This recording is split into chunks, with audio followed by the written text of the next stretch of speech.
All right, Mr. Engelberger. Good morning. Thank you for joining us. Thank you for jumping in when called upon. All right, have you and Mr. Copeland had an opportunity to discuss his case, matters, witness? We have. Okay. And what is, I mean, he was in the middle of testifying, as I think you know. Is he going to continue testifying? Yes. Okay. Fantastic. Thank you. I appreciate your stepping in. One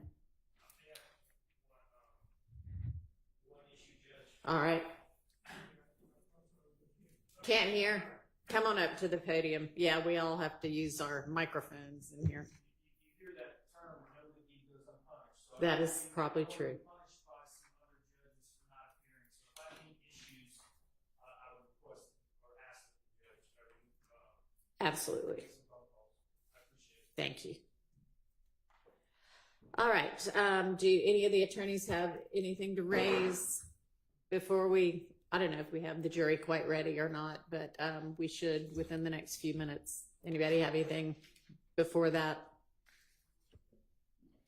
Your Honor, I received a telephone call yesterday from the evening from the Honorable Max Shard, Okay. who advised that Ms. Hilton advised him that the state intends to play the February 20th, 2015 interview. I'm not saying the whole thing, but at least that's how it was communicated to me.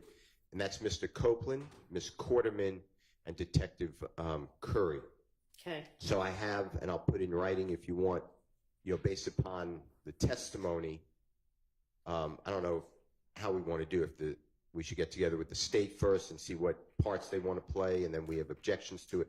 But anyway, I reviewed that recording, so I'm prepared to quickly, and I could put in writing all my time slots to what I think would be, whatever my objection will be spelled out. Confrontation clause, hearsay. Ms. Quarterman, to my knowledge, not testifying. Detective Curry, to my knowledge, not testifying. So I have those type of objections, as well as relevance, as well as not inconsistent statement. But I don't want to waste anybody's time, but I just want to alert you that if the state wants to play that, like this morning, that may be an issue. That's all I wanted to bring up. It may not be an issue at this time. Okay. And is this, who's the female? Is that another detective? I apologize. That's his, and when I say his, I apologize that too. Mr. Copeland's significant other. Okay. It's been referred to as Quarterman. Quarter. And does she make any kind of statements on there? Good morning, Your Honor. Good morning. The statements that Ms. Quarterman states is in response to something that Mr. Copeland says. So you would need to hear her question to understand Mr. Copeland's answer. So it would be the rule of completeness to understand in context what Mr. Copeland is responding to. But if Mr. Steele wants to give us what his objections are, we can look at them. There might be some that we can agree to. Well, to speed it up, I'm sorry. You were Good. The first 12 minutes is Detective Curry asking Ms. Quarterman what she saw. So this, Your Honor, you heard testimony yesterday, and I understand this is a blizzard that we put you into. But it's February 20th, 2021. Mr. Copeland's carrying a child to a car. Ms. Quarterman, they're going to hospital, if you remember that. Okay. Yeah. Ms. Quarterman is there. She's a witness. So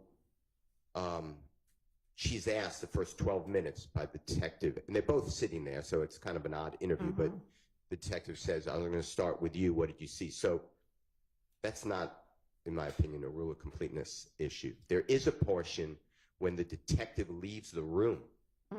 I believe that's what Ms. Hilton's referring to. And the two, meaning Mr. Copeland and Ms. Quarterman, are having conversation. Ms. Quarterman is giving information that I don't believe would be part of completing the story, make it in context. she's giving her own information.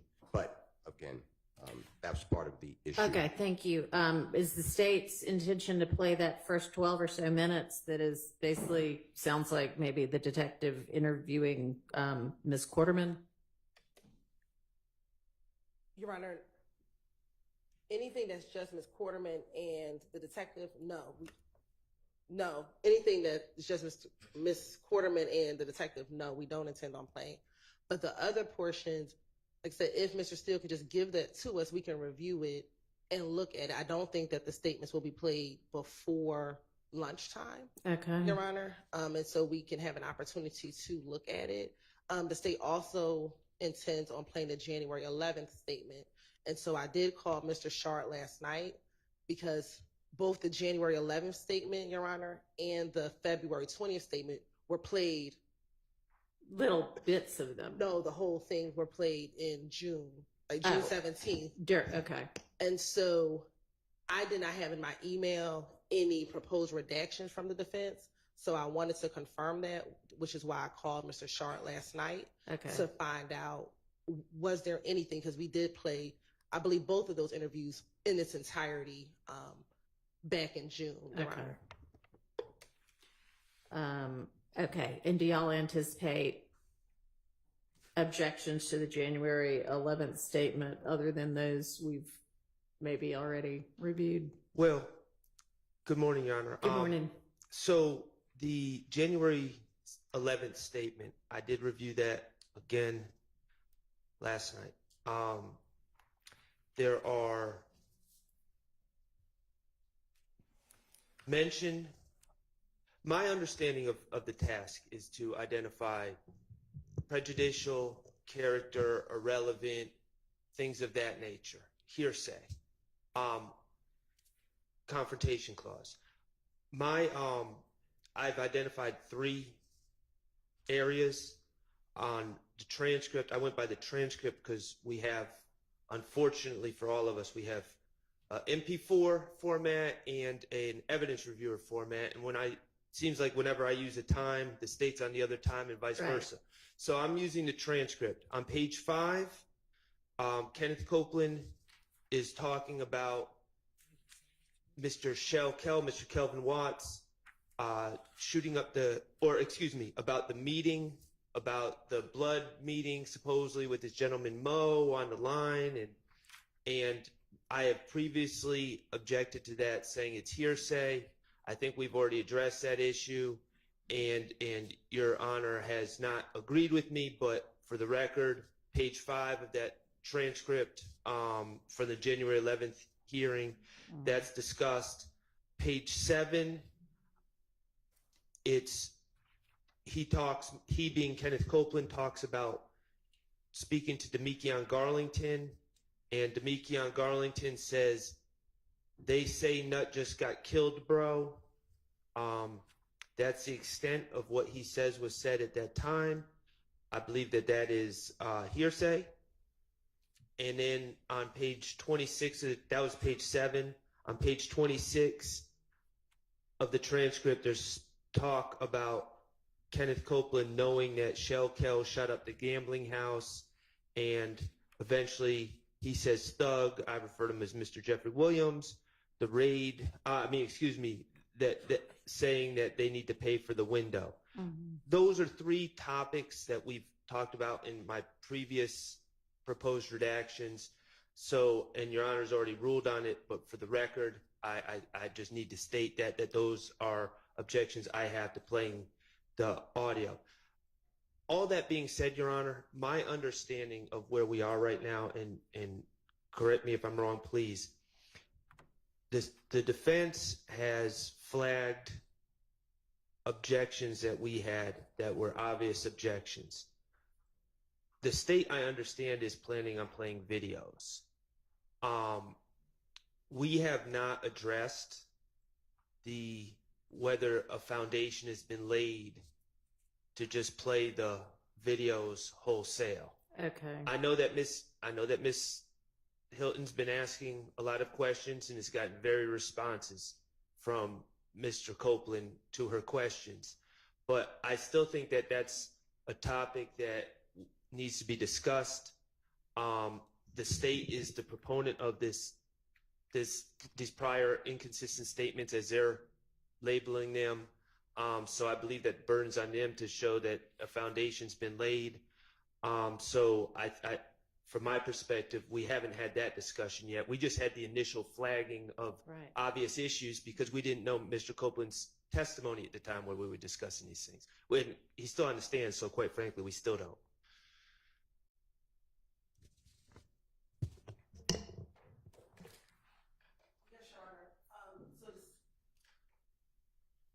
So at this point, Your Honor, the state has gone through with Mr. Copeland the January 11th interview, the February 20th interview, the February 21st, and the January 28th interview, Your Honor.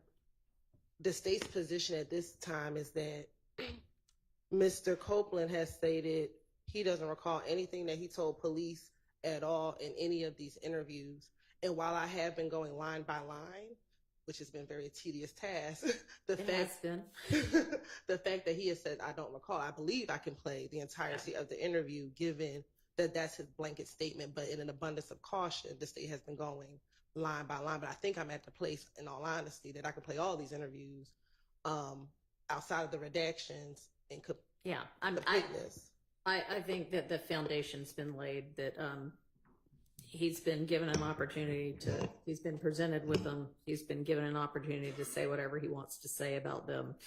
He has essentially said wholesale, I don't remember a single word I ever said to anybody who is law enforcement, including every bit of these things. And they would be able to be played now the foundation's been laid. With regard, Mr. Steele, to your objections to the February 20th statement, other than the parts where that I understand the state does not intend to play, that are essentially Detective Curry interviewing Ms. Quarterman, are your other objections new objections or things we've already been over?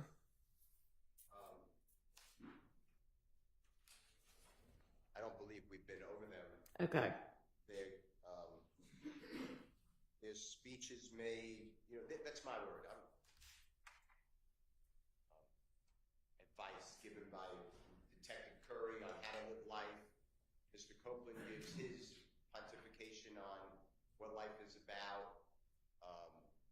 And they talk about belief in death, and I don't see Okay. how that is relevant. All right. I marked those things. We didn't talk. Can you quickly get those together and get them to the state? And maybe if there's agreement on some of those things, y'all can come to that agreement, and whatever is left we can deal with over the lunch break. Sounds like maybe we're going to have a working lunch. I think I can do that. Okay, great. Appreciate it. No, I appreciate you. And Your Honor, I understand the court's ruling regarding the prior inconsistent statements. Just so I don't have to be a jack in the box popping up every Everybody's got continuing objections to anything that they have already stated an objection to that's been overruled. I appreciate that, Your Honor. All right, anything else? No. Everybody? All right. We have Mr. Copeland available? Okay, and is the jury ready? All right, let's get Mr. Copeland on the stand, and then we'll have the jury out.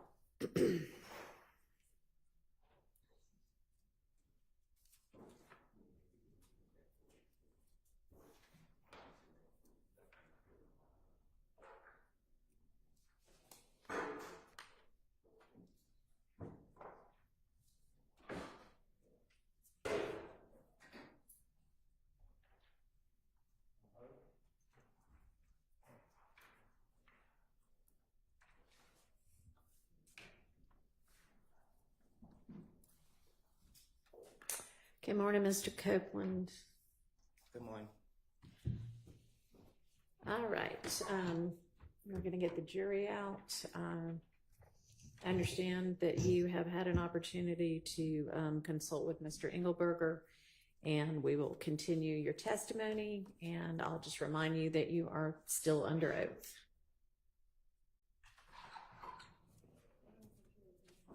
Okay, come on.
Thanks so much. Good morning, ladies and gentlemen.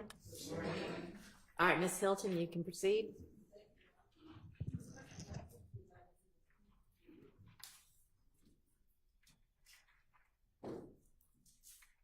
Your Honor, at this time, the state would like to tender State's Exhibit 378Y Alpha, the January 11th, 2015 interview of Mr. Copeland to introduce for impeachment purposes based on a prior inconsistent statement. All right, that is admitted.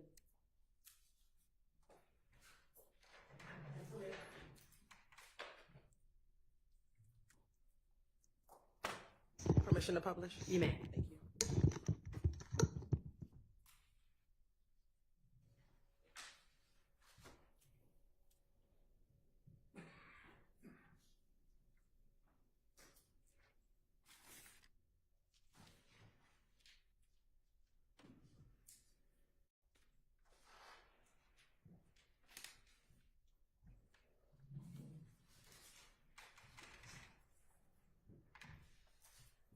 Thank you.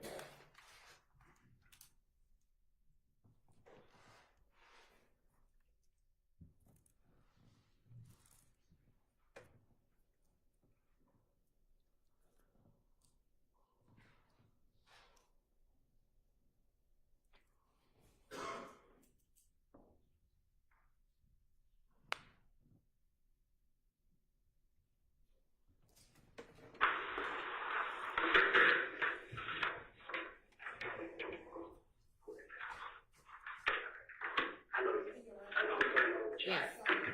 906. What I'm supposed to do? What I'm supposed to do? That's my activation. Okay, when you're gonna talk, then I'm gonna talk to his family. Okay? I'm gonna let his family put it out. But please, Kim, one thing at a time. Okay, Kim?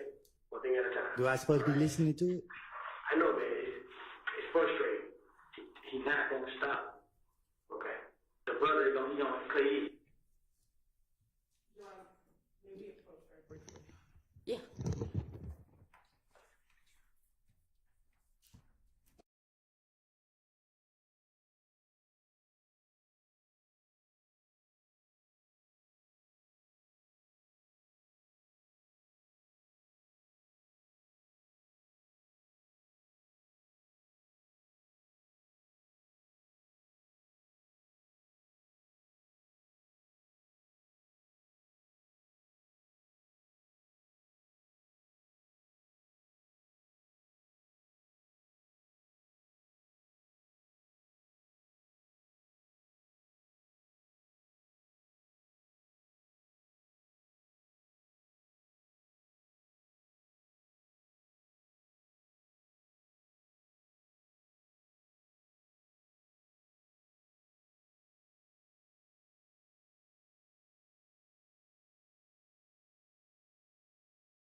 one of the jurors needs to deal with something real fast, and we need to deal with some technology real fast.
I understand we now have a solution to the issue that really should have been thought about and raised before now. But it is what it is. So let's get Mr. Copeland back on the stand and get the jury out.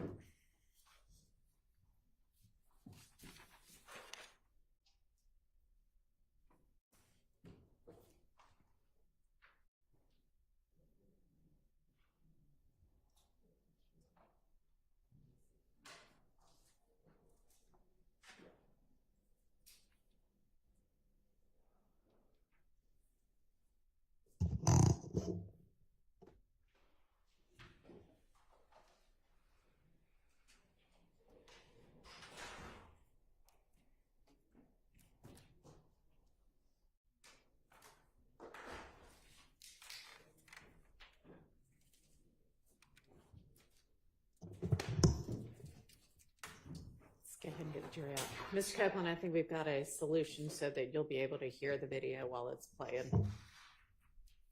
You can just put those headphones on.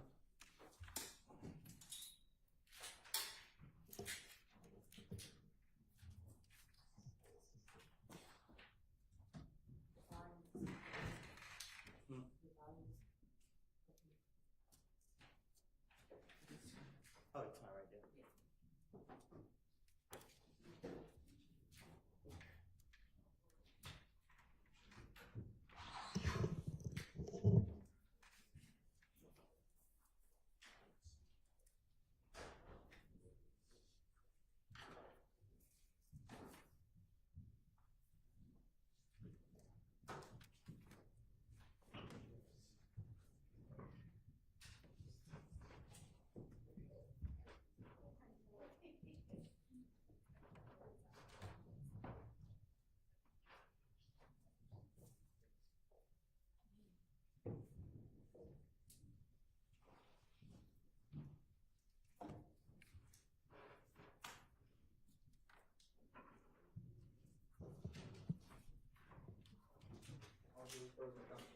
Thank you. Ladies and gentlemen, thank you for your patience. I cannot even imagine how many times y'all have already been told that over the course of this trial. As with so much with modern life, technology makes things easier for us sometimes, but it also gives us some headaches sometimes. But I think we're ready to go now. So, Ms. Hilton, you can go ahead.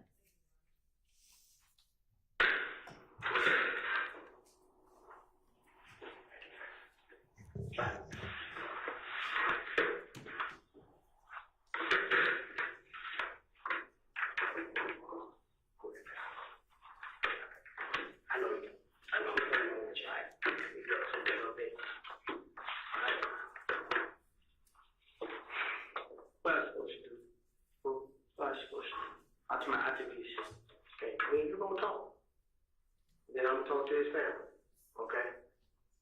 I'm gonna let his family put it out. But please pick it one thing at a time. Okay, Kim? One thing at a time. Alright?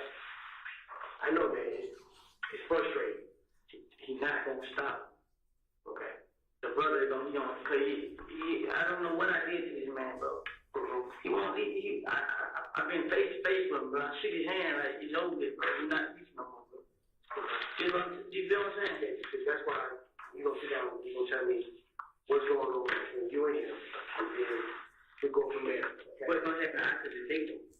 What you mean? When I know him, okay. So, I'm gonna take care of that for you. Like I said, get the family, his family, to tell them to leave you alone. If they ain't got no proof showing that you did anything, they need to leave you the fuck alone. Yes or no? Yes. Okay. All right.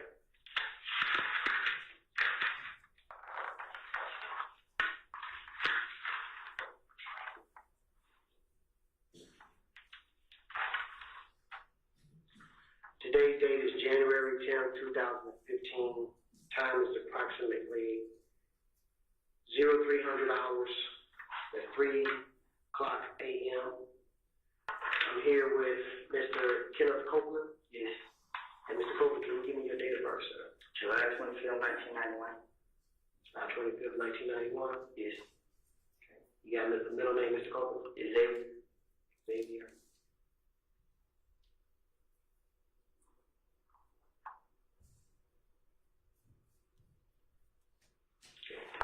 This is a reference to the homicide investigation of victim name of Donovan Thomas. It happened at 330 McDaniel Street, Southwest, City of Atlanta, Fulton County, State of Georgia, on January 9th, 2015, with another police case number 15010 2106.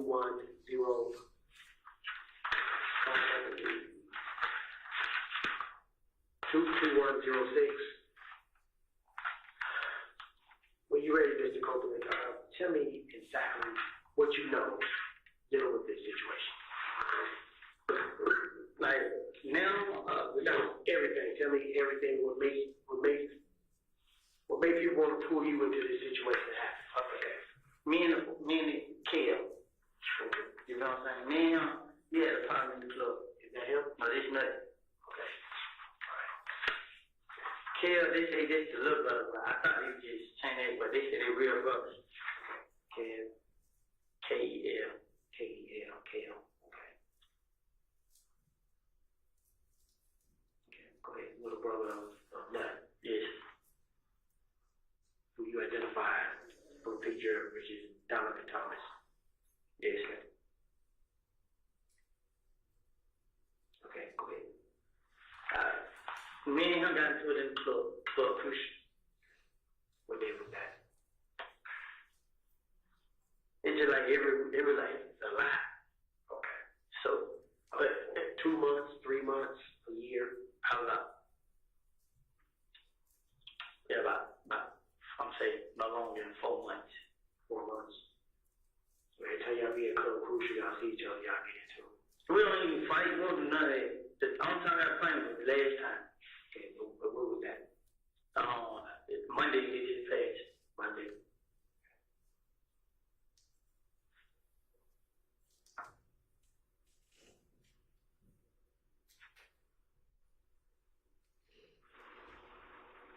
Okay, go ahead. So, all the time we get into that club, it don't mean that. Just, they shoot birds at us, we shoot back at them. You know what I'm saying? All of a sudden, we go outside. Don't run on that, don't nobody fight, don't nobody do that. You know what I'm saying? Everybody just go outside. We leave. This every time we got to in the club. But last Monday, we in the club. But this case came in, it was Monday. I think it was Sunday before the Monday. But if it wasn't this Sunday, it was the Sunday before that week. Me and Kel, I seen Kel outside. So I'm like, hey Kel, how did you? So, as me and Kel standing right there, we talking. We talking about everything we gotta get to each other. So, as we talk, we like, it's over with. They challenging the COVID. So we like, it's over with, we ain't different no more. So, Kel, alright, but he wanna talk to Thug and see what Thug has to do with it. So like, man, Thug ain't standing there jump up, you know what I'm saying? He ain't into this. So he's like, how you wanna talk? So him and Thug talk. Whatever said with that, I don't know. Next thing you know, Monday come, I'm in Kush. As I go to Kush, I pull out my money. I'm gonna stay, I'm flashing my money to all the girls standing around. I'm flashing money. So I get on the stage, I'm flashing money. Kel, and this whole walk up on me. So I look at her, he's like, what's up, bro? I'm like, what's going on? Yeah. And he ain't saying that. So he just looking at me. So I'm still flashing money. I'm laughing, I'm playing with everybody. So he's like, hey, what's up? I'm like, what's up, bro? He's like, Thug still want me to pay for the window. Like, I guess so, bro. But he in the club. Like, go talk to him. You know what I'm saying? So Kel, like, he took his necklace. He put his necklace out. So I look at him. I put money in my pocket. So I put money in my pocket. I walk out. You know what I mean? I walk over here. I look at him. So he turned around. He tells somebody from the ear. So I walk towards the kitchen. When I walk towards the kitchen, all of them walks behind me. I was by myself. So when I get to the kitchen, I see everybody walk behind me. I try to turn around and go back to the stage. Kel punched me in the back of the head. So he punched me in the back of the head. They pushed me to the ground. He tried to go in my pocket and get my money. But as I hold on to my money, the other guy punched me all in the face. But I didn't care. I was holding on to the money. So as they punched me, I get out of it. I run. So they say everybody, some more guys, they knew me. They can't help. So they fight. We goes out the club. We got outside the club. Red J like, I'm like, Red J like, what's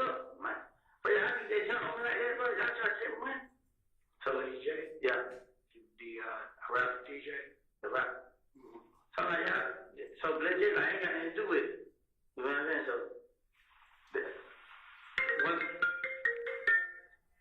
one of my buddies had fought with a J. So after they fought with a J, we leave. We leave the club. Then they have what day is? Today, Saturday, yesterday, Friday. They have a meeting. The meeting, like it was a blood meeting, and the meeting was about me and Thug. You and Thug. Me and Young Thug. But the whole time, I'm telling them like, what Thug got to do with this, bro? Young Thug was just talking. Young Thug, the rapper. I'm like, what he got to do with this? You know what I'm saying? So I'm talking to him. Like, he with you. I'm like, bro, it ain't no beef, bro. Like, I understand y'all niggas out there. You feel me? Don't pay me no shit. Y'all pay y'all no attention. Nah, listen, but it was a guy that was at me. Said, so with the guy down the road, Mo, he's supposed to say, kill me and Young Thug. So I asked, I got to my phone. I text my phone like, I ain't, bro. Y'all gonna kill me and Thug? And I said, let's say, and he like, bro, what you talking about? Like, ain't that like they said? So another guy talking like, ain't that like they said? I'm like, okay, they just lying. He like, yeah. So next thing you know, okay, they after that, he said, so my other buddy like, man, they really on something like, they didn't let it, there ain't no more beef. They gonna try to get some money. I'm like, bro, look, bro, I talked to Kill, bro. I talked to him one time, I talked to him again. I ain't stand with you having it, so they ain't taking money, they don't mean that. So he like, alright, I'm gonna try to get it over him. And he like, try on one time. I'm like, well, it ain't about me, so I'm still telling like, what's up? Why you gotta get me? What have I done to him? I ain't never talked to that girlfriend. I never did anything to him. Why you get me? Next thing you know, it's a gambling house. I used to be it. And we used to gamble now. You know, that Lakewood. They go to stand on top of the roof and shoot inside. So they stand on the roof shooting inside the building. And then they leave. So they tell everybody the car tell her what happened. I'm like, what? You know what I'm saying? So because that's what we know, I go gamble right there. So next thing you know, nobody seen that, nobody seen that. So the day I didn't in the house sleeping now last night. Like 6 o'clock in the morning. I was with Doug, we was at DJ Drum Studio. He was doing the song. So we left the studio. I went to my girl. Yesterday Saturday, I was a DJ. The day Saturday, like the sun just when I was Saturday. The day Sunday, right? Yeah, the day Sunday. Friday, like late, like okay, Saturday morning. I went to my girl's house. It was like 5, 6 o'clock. So I was tired, so I went there. Me and her did that, laying down. So I stayed there, I was asleep. Honestly, God, I was asleep the whole time. So she could go meet her dad and she get her car, she go to the mom or something. So I stayed there the whole time. I didn't go nowhere. I sleep. I wake up. I look, she still got that. I called, that's what she at. She somewhere with her dad and what. I'm like, dang, you must have got over here. You know what I'm saying? Like, you forgot I was here. And she like, nah, you sleep, this and that and that. She like, where you at? I'm there right there. So my brother called me. Say like, you want to come? I'm like, yeah, bro. He like, well, yeah, I told him I was at Deshaun house. So he like, okay, I'll be around. So I called Deshaun back like, what you did? So she like, how you gonna lock the door? So I'm like, I just jump over the balcony and you just lock the balcony when you come to the house. So she like, okay, but it was somebody that stayed in the room right there where she stayed. When I jumped the balcony, he was walking down the steps, so he seen me jump the balcony. You know what I'm saying? So I got up my brother. I went to his house and changed clothes. You know what I'm saying? So I went to change clothes. Take over to your brother's house? Yes. I changed clothes at his house. But what time was that? It's like the beginning of 7 o'clock. The clothes I had on, I took now, time on the floor.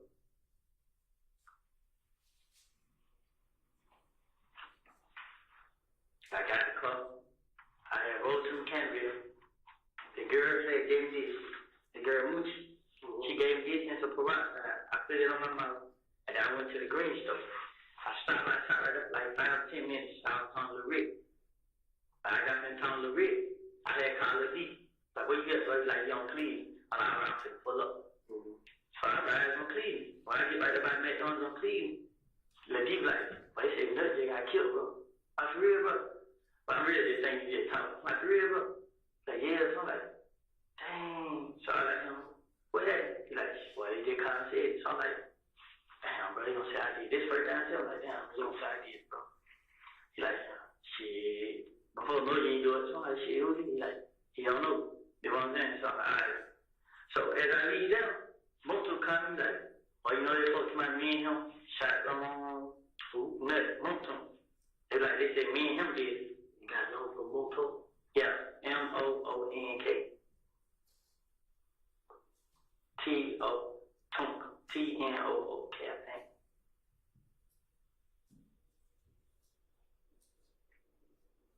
So he was like, they said phone number for him.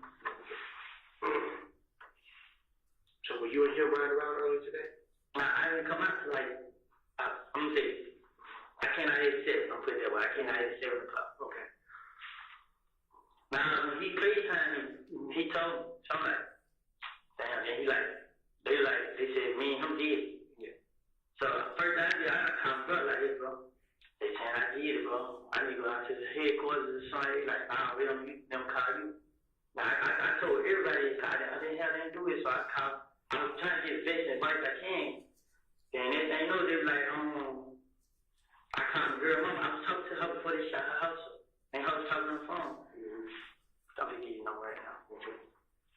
404.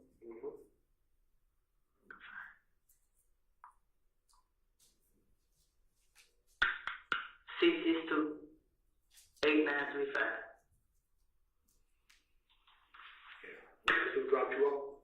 That's Moto. Yeah, that's the one who dropped you off to come talk to me? Yeah. Yeah, what kind of car you driving? Blue. It's blue or gray. It's a Malibu, the new Chevy.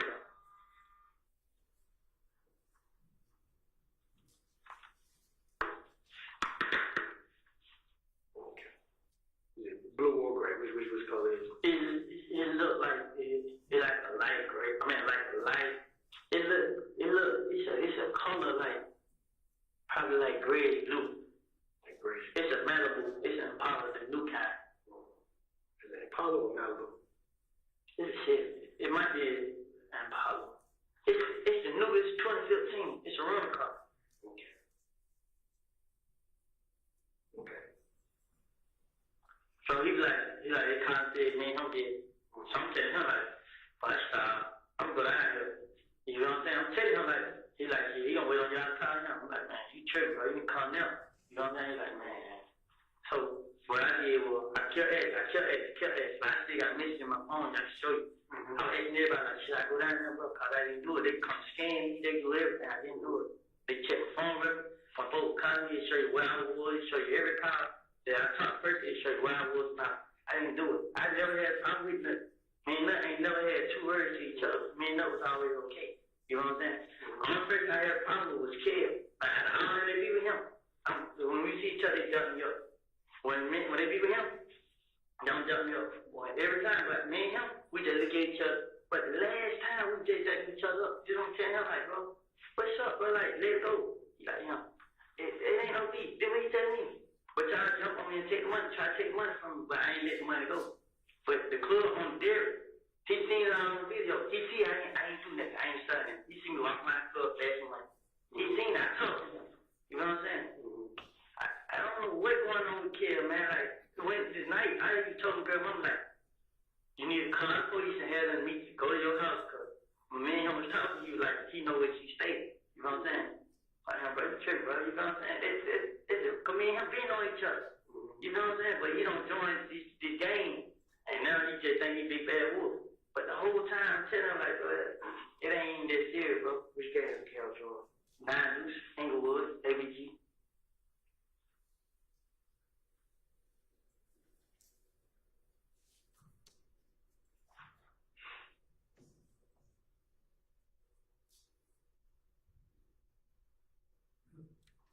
That's Bloody J's group, baby.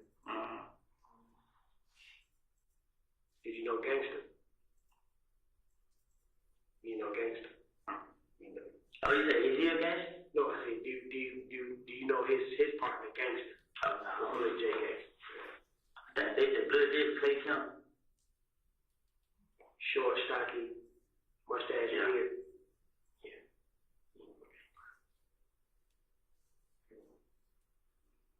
But the whole time they telling like, even when they did that, I wanted to call his phone, but I called his phone, but he got his phone cut off. Like, he turned it off. Hey, I was calling him, but I didn't do it, bro. That's where he got it off. That's okay. I'm like, bro, but he ain't. I think calling another person I know about, like, man, ain't no use, but they have a shot for house. They know what they know my sister house. She ain't answer the phone now trying to tell her to get out. She ain't answer. They know my sister stay like, who will make her? When those started letting me hang and put me out in songs and videos, and just saying like they got jealous, man. Honestly, bro, I never did nothing took care of, bro. I ain't lying, none of that.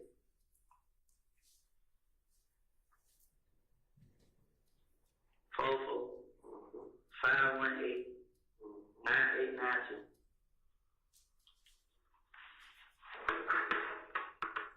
So, you reached out to your brother earlier Saturday about you need to get out the house or get his car or whatever. Okay. And y'all pretty much to catch up until around 7. And that's when you and your brother to catch up to around 7, right? Your brother gave you keys to the car. Yeah. Okay, I was in the house. Okay. I called Deshaun. Your girlfriend's house or Yeah, I was at Deshaun's house. Man, like, we stayed together until she put me up on Barway Avenue. Come on, yeah. Carl, yeah. So, when I woke up, I see she went back and it was dog. I called her like, I say, what time I called? I called her. She like, oh, this and that. I'm like, man, you must have got on still here. Mm-hmm. And she left because her dad was getting her a car, right? Yeah, she left early. I'll tell you exactly what time I called her, right? Who's Walter Maddox? I called her at 6:20. Called her at 6:20. Yep. That's the first time I called her. It was 6:20. And then after I called her, I called my brother, and it was at 6:28. No, my brother called me at 6:28. I ain't come call.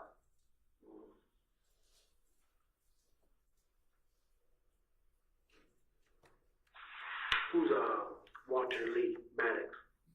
Who? Who's Walter Maddox? No Y'all- nickname? Did y'all ever rent or own an Infinity? Infinity. Y'all ever rent one of those cars before? Have you ever been stopped in an Infinity before? Have I? Yeah. Had an accident in an Infinity? No. A maximum? Have I ever had a cover again? Mm-hmm. No. Okay. Let me think. Did you? Anytime. I had a coverage in that Pontiac. That was a couple years ago. I ain't had no coverage. I ain't had no red sleep. I ain't have none of it. What kind of car your brother drive? Who was that in there? A white Dodge Charge. This truck car he gave me. Your brother got 2 cars? Nah, his girl got a car in the car. He got the Dodge Charge. Okay. Then she got the little ugly little Melody. Like a 19 something. 2014 Dodge Charger? Yeah.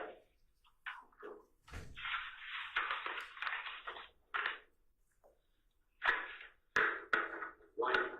Yeah.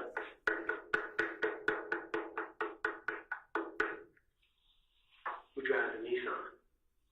A Nissan? Mm-hmm.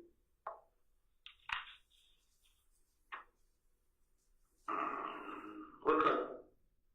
What color is it? Gray. I like that on Nissan. Okay. Y'all ever had a Infinity Gray? A gray Infinity Q45 before? A truck? No. A cup? Yeah. Like I know of. I asked your brother, maybe his car. A red car he had rented or something like that. That's cool. That's cool. I'm saying, I'm ready and fin now. So, you never had a problem with that? Never in life. Okay. Never cool. Okay. We just had a problem with the cable. Yes. Describe the cable to me. Show you a picture. Is he tall? No, Oh, he about this, like, kind of start. Okay, let me see a picture of what you got.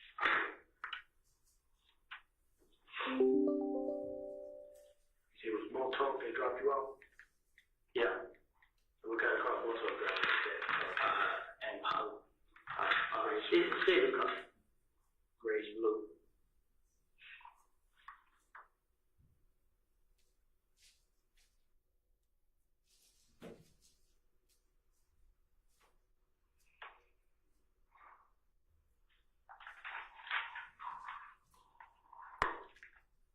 This the Camaro right there. This the way it goes out at night.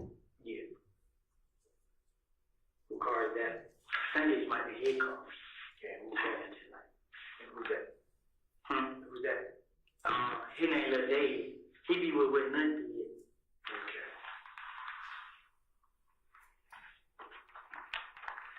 So, Lil Dave know where your girl is. Like she stays in the neighborhood. They from somewhere. She stays in the neighborhood. It look like he took care of his page. I know somebody else who got one. What's his name? What's his name, man? L12. ABG12.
Seen this video right here, but it's a video on Blood J page, but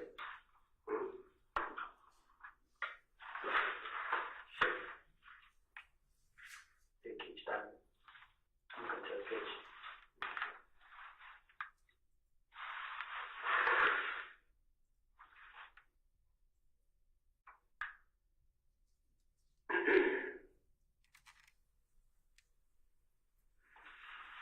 I'm gonna go to his H1B. See. They had paid right there. They private. Okay.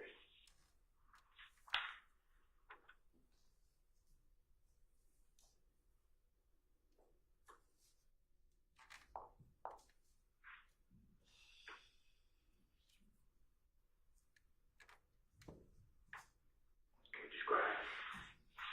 That's it right there. It ain't gonna go on. Okay, why you doing that? Describe, Caleb. I'm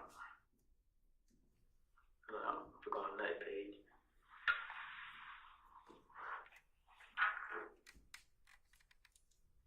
This is that first page we got killed right now. I'm going to his page and cause you will find me, right?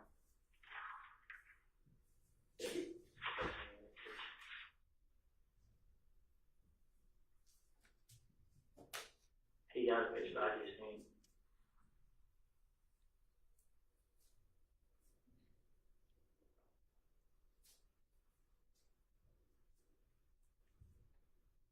Go back. It might be here. But he don't have no tattoos on his face, man. He about this time. He about my color. Kind of stocky. And he always wear a BG hoodie. Like, and if it's like people around here, just stand up like this. this how it be, bro. You gonna have easy hood on. And the whole lot of nigga with Okay, his name is Cal. Is it Calvin? Kel. Like, I don't know his real name, but he calls it Shell Kel. So, you know it's Kel, K-E-L. Okay. See if one pop real quick. Nah, he ain't gonna cut on him. I'll say he's gonna charge him.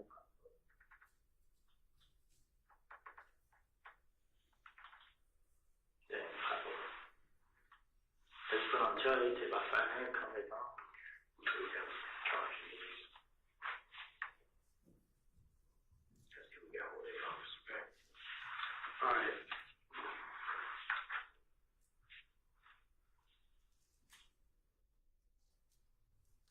So this all stems from you thinking, they think you did it because you got to fight with Cal Monday. Honestly, I get blamed for everything that happened. Like, my name come up in everything. Everything, like, this is my first time name ever come up in merge, so I didn't know what to do. You know, so you and Monto, y'all wasn't together until later on today. No, we didn't get together. So I called him to him. Most person told me, and then he was like, so I called for advice, like, hey, bro, what should I do, bro? Like, cause I asked my brother, like, wait on police. I really wanted to come out on my own and just talk, like, then when they started shooting at the house, I really didn't know what to do, so I tried to get some advice. I called Monto come, like, I'm telling Monto, like, what should we do? So yeah, like, I told you, he was like, bring me down here, you know what I'm saying? He came, brought me right here. You gonna come in? He's like, I'll wait around, call me. Okay. All right, well, this on you then. Okay.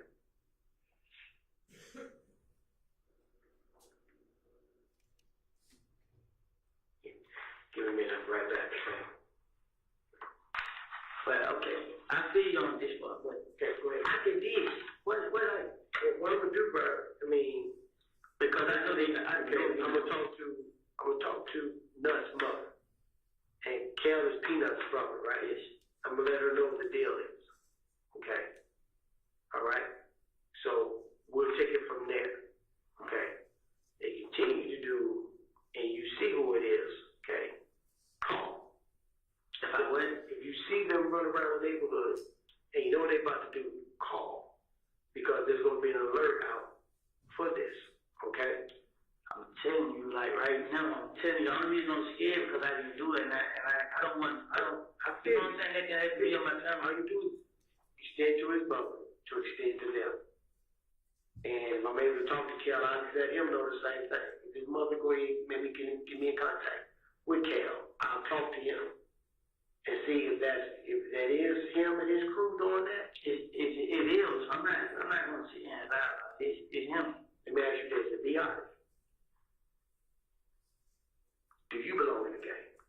I was. That really was. Like, they said, man, I'm talking about, it's supposed to be about me not being down with it no more. But he really don't know, he don't really know what to do, because he tell people like, hey, me.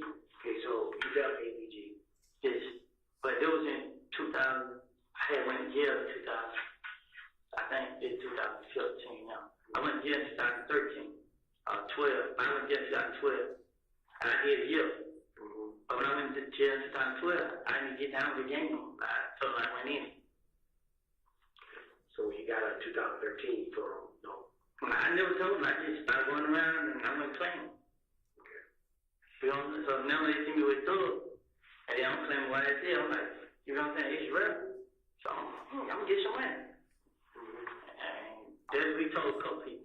You know what I'm saying? I don't know what it's about. But that's what you're supposed to say. You know what I'm saying? Yeah. I switched up on them. So I got you. Yeah, so they got the ass with you.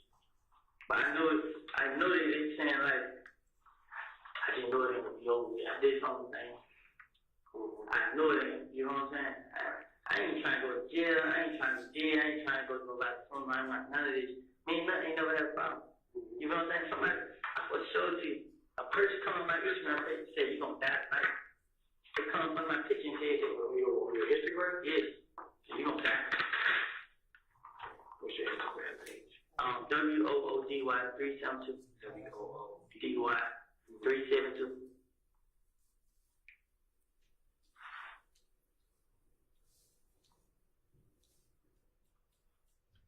mama died tonight. But then she deleted the country by a screenshot. So when she deleted, I still took pictures. Yeah, it was a girl. Her name was Maya. Prince, but some Maya. Come on now, she come and said, you're gonna die. And then she deleted. But I still got a screenshot on my phone, it went dead. I supposed to show it to you when it first. Give me 1 second, right back, okay?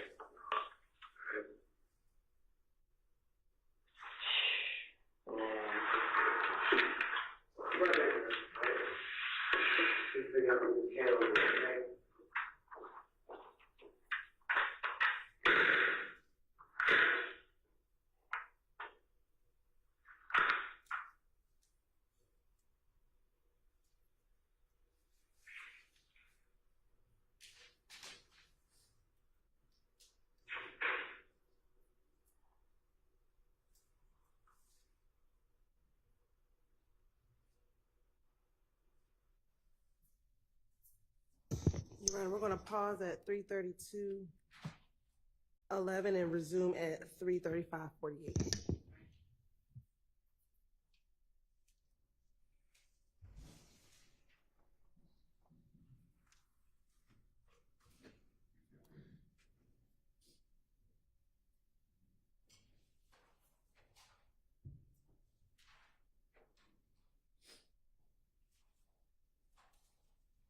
Resume at 3:35:51.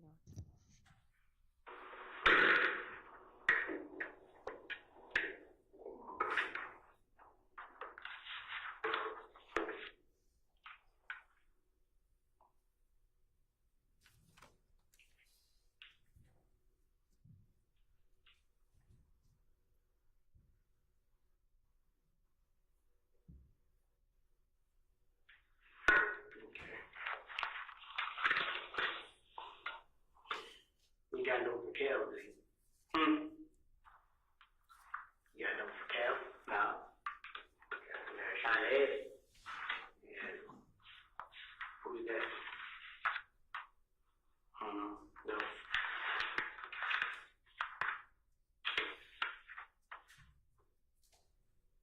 No, one of them ain't killed.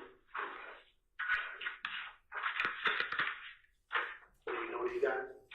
Look like I seen before. Which one?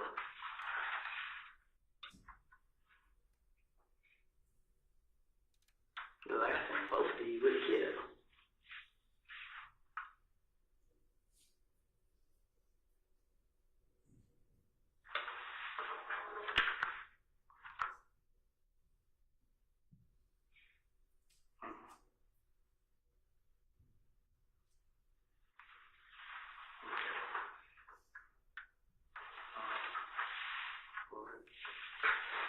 The other guy looks familiar though. I just ain't for sure. Just him.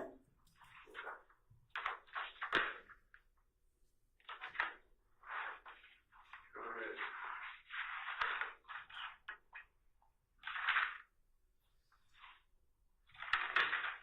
So Moto dropped you off.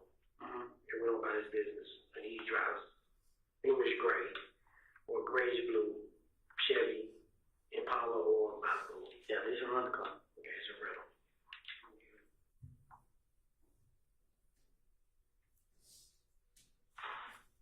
You don't know Moto's real name. Okay. I had made a move to him like around. I got a move to him like. His FaceTime. He told me where. Or what time was that? What's his FaceTime? I got charge. Okay. No, we have an outlet charger for the computer. But when Mutu said it, I was trying to, cause my girl dad talk, and he asked me what happened. He was like, keep calling your phone saying I did. And I explained to him like, yeah, I didn't do it, and then like that. And he was like, he gonna like let me talk to somebody. I get this somebody over them, somebody brother or something, you got something to do with them. And he hit me right there, let me talk to them, let them know that I didn't do it, and then like that.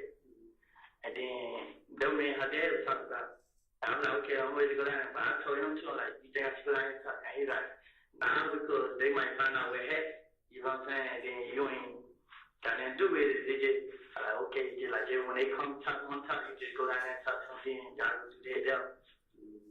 But I really nervous. Like, I was scared. Like, just know, I didn't know what to do. I didn't want to go to the house, cause I didn't know that.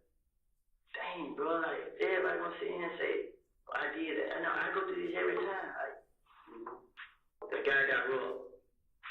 People ain't know me. Then next thing you know, he found out who did it. Instead of him just going ahead and admit that he was wrong, he still let people think it.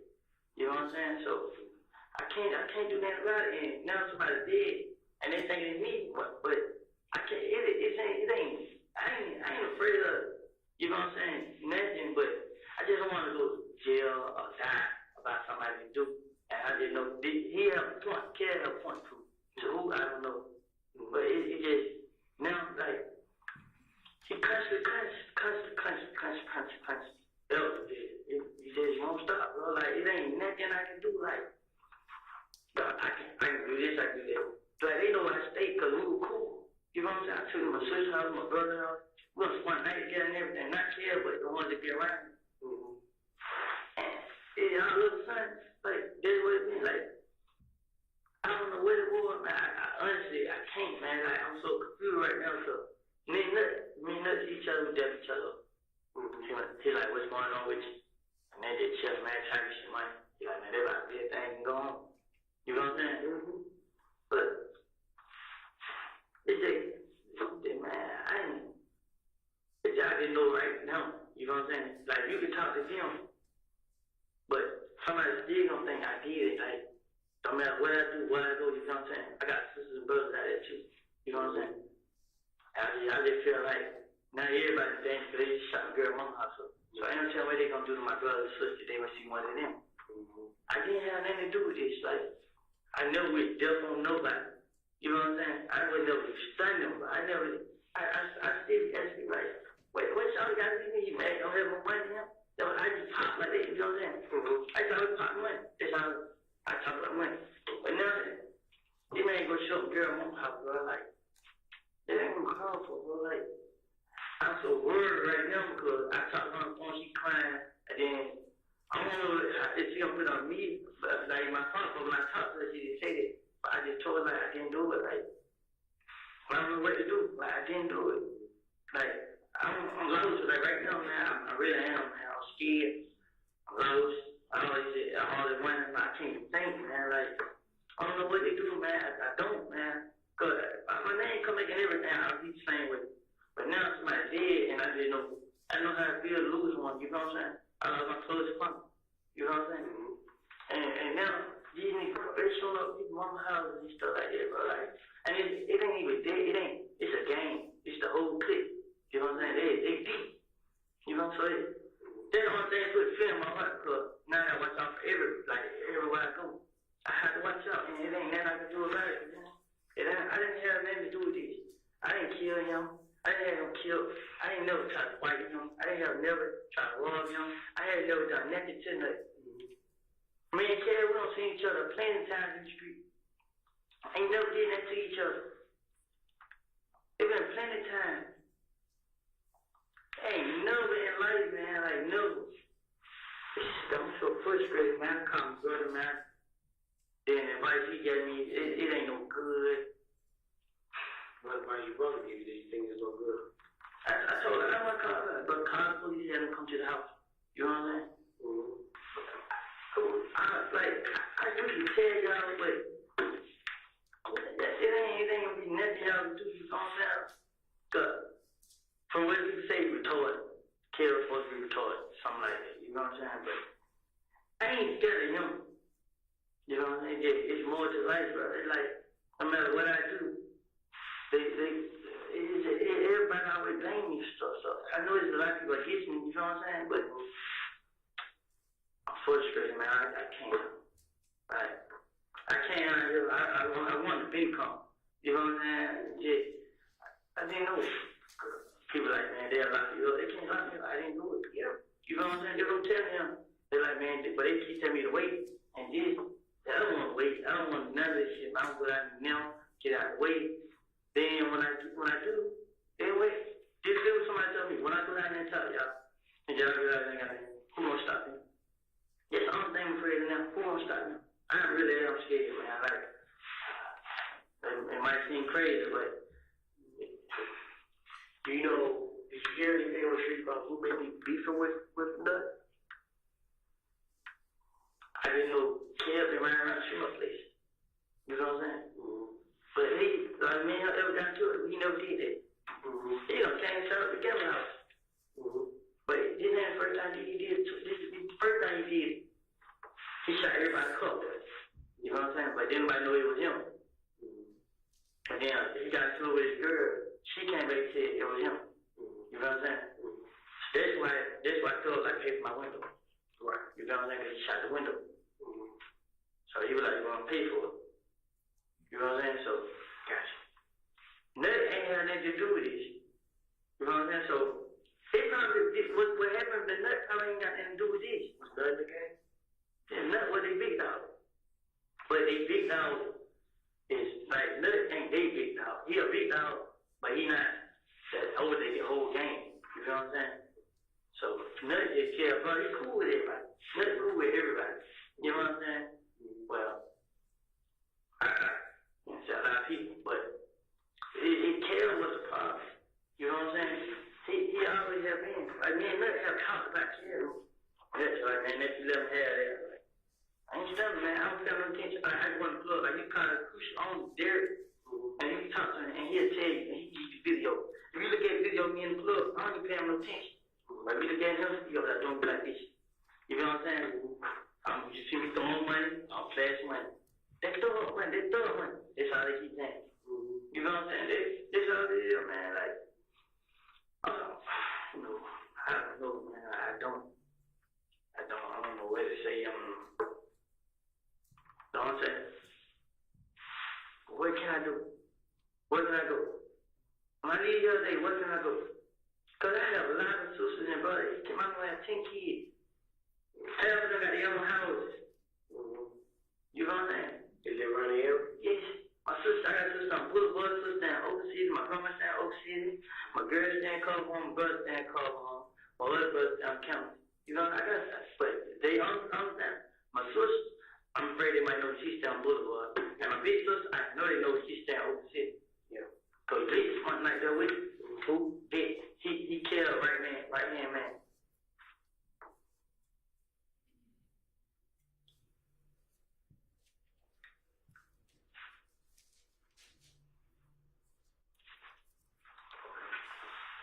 All right.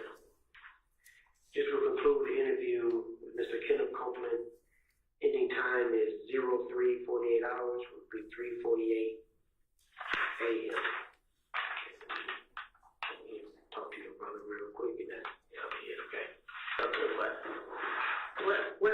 is You know what, we'll talk to you out here, okay? what do I do? Like this what I'm not kidding. Like, what? I'm gonna go.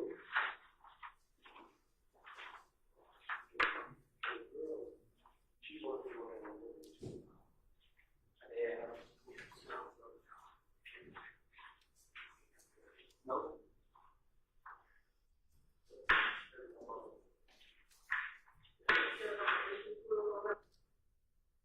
Your Honor, I'm going to pause right here and pick back up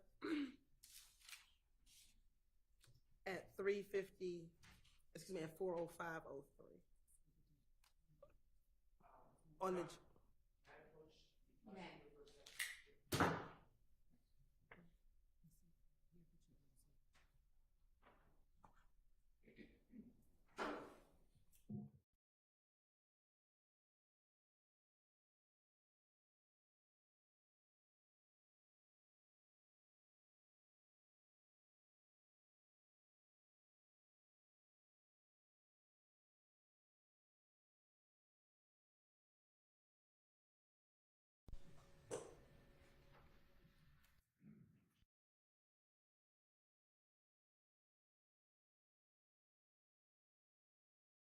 And we're going to pick back up at 4:05:21.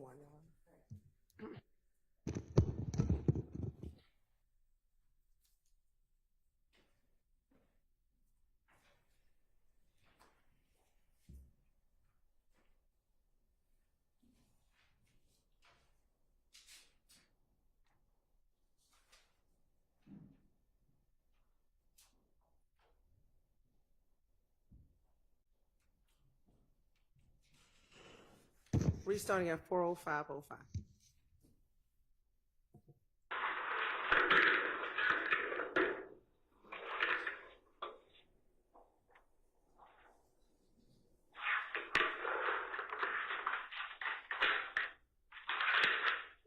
Picking up same interview with Mr. Kenneth Copeland.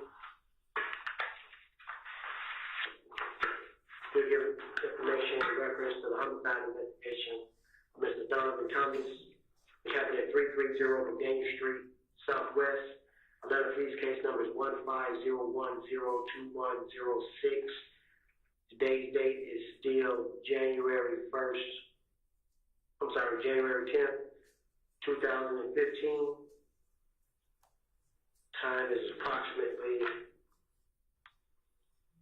4 o'clock a.m., which would be 0400 hours. Okay. Mr. Copeland, go ahead and tell me what you just advised me of in the office. And you can, sir, you be in detail about what was going on today and every event that happened today. Okay. Okay, I left my girl's house. My brother gave me the car. So when my brother gave me the car, I had to pull up in Mechanicsville. The girl, which gave me a little bandage for my mouth. And I put out a little song in my mouth. I left there. I went on Cleveland. I was with Lil D. Pick up Lil D. You know what I'm saying? So Lil D was like, hey boy, they said, no, he got shot. This first thing he said, like for real. And then he like, yeah, we talked. So I moved to FaceTime me. And he was like, he told me the same. So I was like, well, I just heard the DJ told me. So he was like, yeah, he's like, you know the name they screaming. So I was like, who?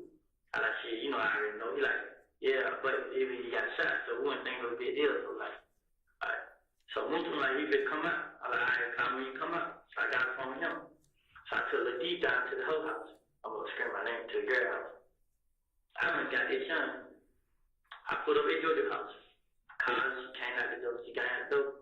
I said, hey, where does JoJo live? She stays on Metro Lodge, behind the Chevron. And it's a little apartment.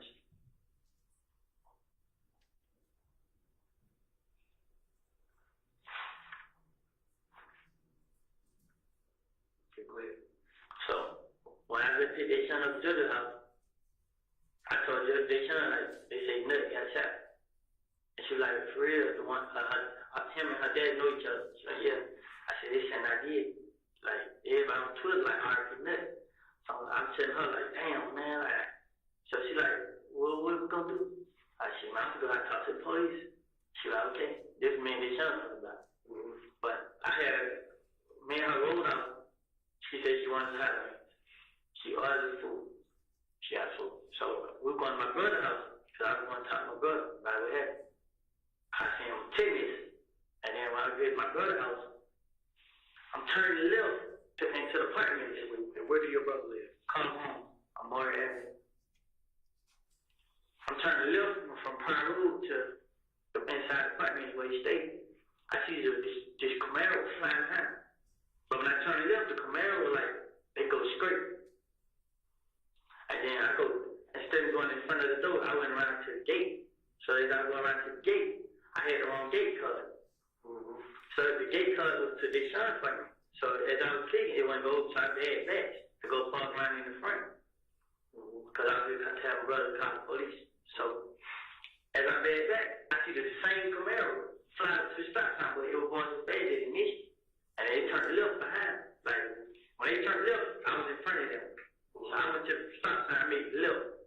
When I made the left, I went to the next stop sign, I went to the next stop sign. There's two more cars flying in front of me. But they made the left coming down Front Road and to the apartments, and I was already in front, so now we faced up. I turned left again to go back in front of my brother's door behind the church. So when I turned left, I looked back in the mirror. I told his son, like, this them right now, duck your seat. So when as she let her seat that I was leaving them, they pulled to the stop sign. And they sat right there, they looked at us. And then they went straight.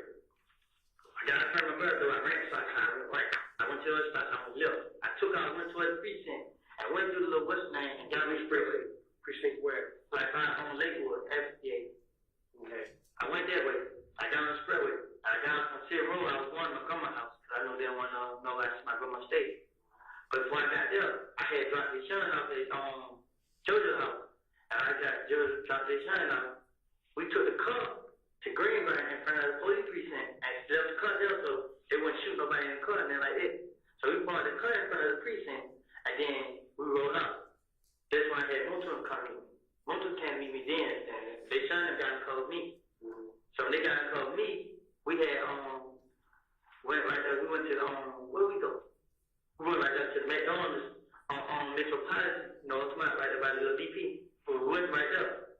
And we went right there. I called mama called me. And me and her was talking on the phone. And she was just asking me like what's going on. And I was telling her like what was going on.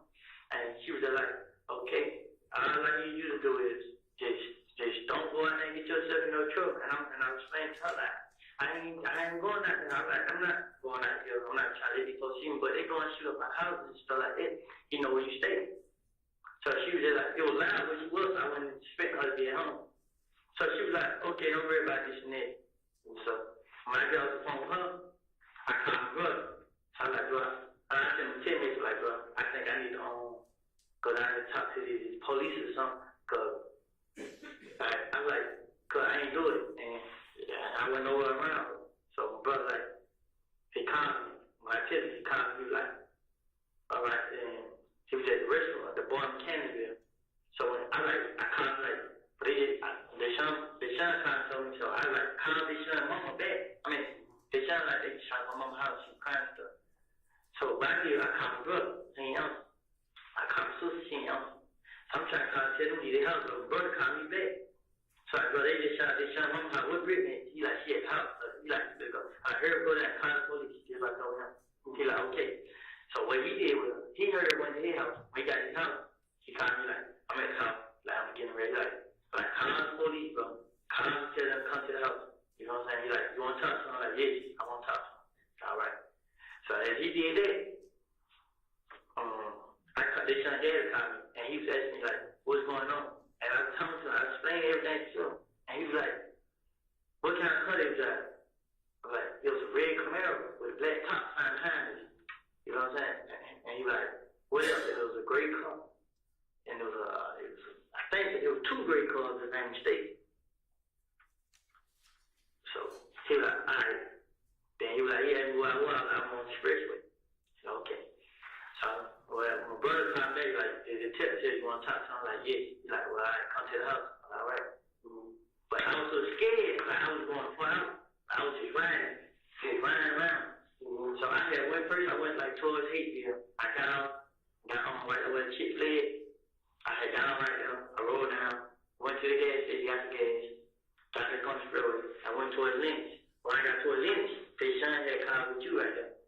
So when she called with you right there, she was like, you like come down here and talk. So I was like, all right, I came from Lynch, came right here and talk. And let me see, what else? They like, besides all this, I had went down the door house and like, see what's going on. Like, bro, these folks can't shot this young mom house. Like, for real?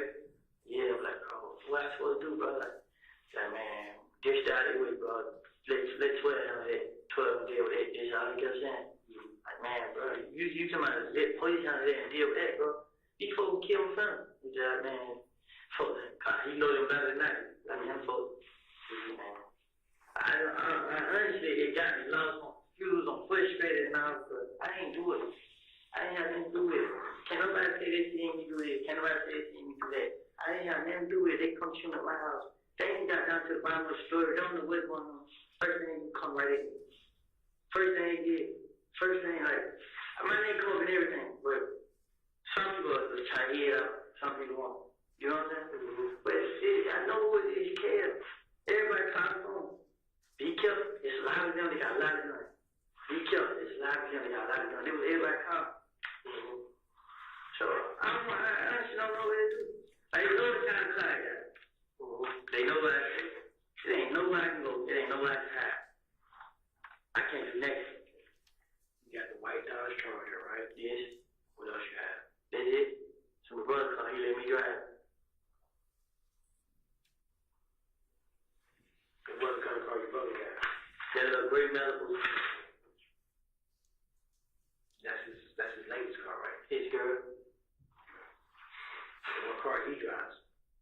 charge. Like, he just gave it to me tonight. He like, you want, I was in house sleep, and he like, you want a cup? I'm like, yeah, bring it to me. And I'm like, damn, oh yeah, they son there went to the movies too. So, this what happened. I gave his son a cup when she went to the movies. So it was 11 o'clock. I know the time was, it was 11 o'clock. She like, move over here. It was her, Bull, and Dime. It was them three in the cup. They parked at Greenbrier. And Dime Coalition. And you caught up with her at 11, not 9 o'clock. I called them by them. So they had went to the movies. I gave her the cup. Okay. So they were, they're about 9 o'clock. They got behind us. And then they son and got the cup went to the movies. When she got back from the movies, I told her, like, she talked to her dad, she go meet her dad at Blue Flame. And I was like, why are you riding around my car? You know what kind of car I got. And she like, well, she plugged it. So I was just like, plug it anyway and get out of it and get in close to somebody else. Forget the cup, you know what I'm saying? Just, you need to come on out first. And she's like, well, so when I called her back, she ain't answer. I kept calling. And then she finally answered. And then she was like, she on the spur with just paying Cascade. Somebody was get up in near S. She like, near S with Greenbrier. I like, get all right there. I'll come meet you right there. So she got all right there. I met her. I can't meet her right there. You met her too. It was Bull and Dime. Bull named Shanice. Who you riding with? I ran with him. And his girl and his baby. It was them three in the car and me and them three was in their car. And they got in the car. All of them got in the car. Okay. Cause Moontoon trying to find somewhere to take his girl and baby. I think they know what they say too. So, but he said, I called one of his name Big Killer though. He said Big Killer called and told him, but they said me and him did. So that's what he came and told me. But I got him like, bro, we need to go out here because they can scan us, they can tell we lying to tell the truth, bro. And he just like, shit, man, I go when they come, but you can call him now. He'll come. Okay. All right, bro. That's it? Yeah, that's all. If I have anything else to him, I come right back down to the club. Okay.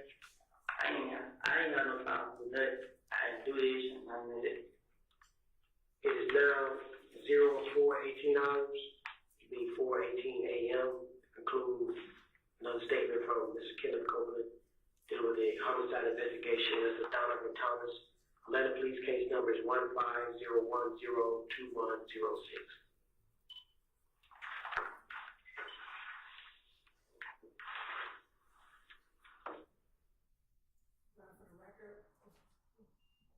For the record, we're pausing at 4:17:55, and that concludes the playing of the January 11th interview, which is State's Exhibit 378, Yankee Alpha.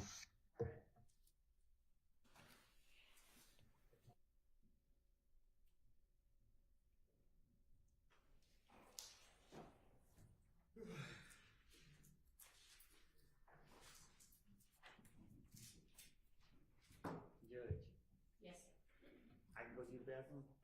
yeah, we can all take a bathroom break.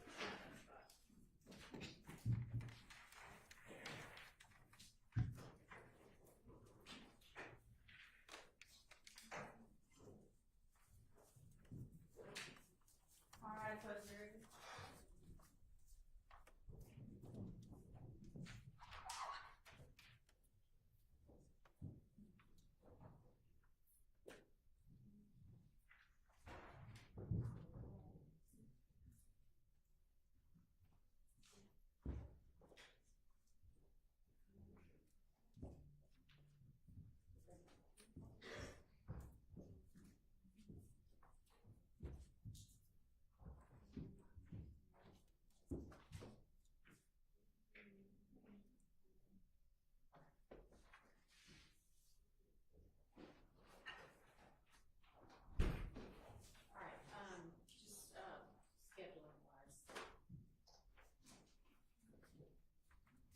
what's after this?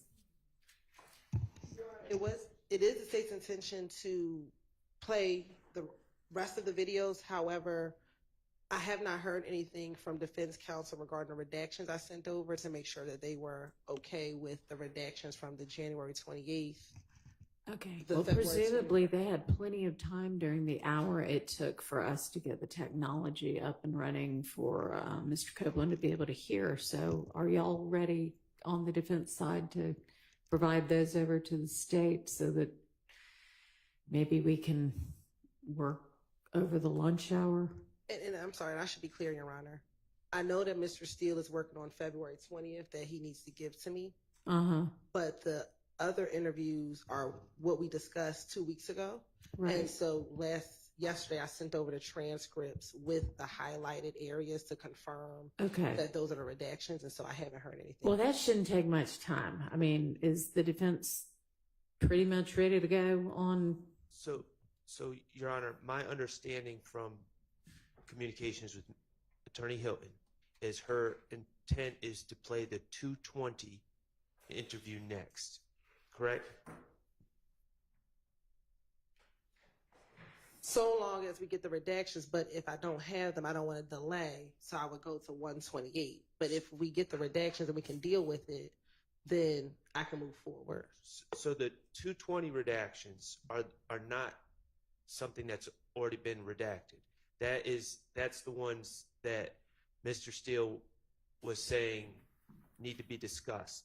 Regarding the other redactions that were the transcripts that were provided yesterday, I have Mr. Mansbach and Mr. Kokomo checking behind them. We have them checking behind those redactions currently, and they're actively working on that, and we should have an answer for that soon. But there's been no transcript given to us. I don't know if there's been no discussion between the state, the defense, and the court. The 220 redactions have not been litigated yet.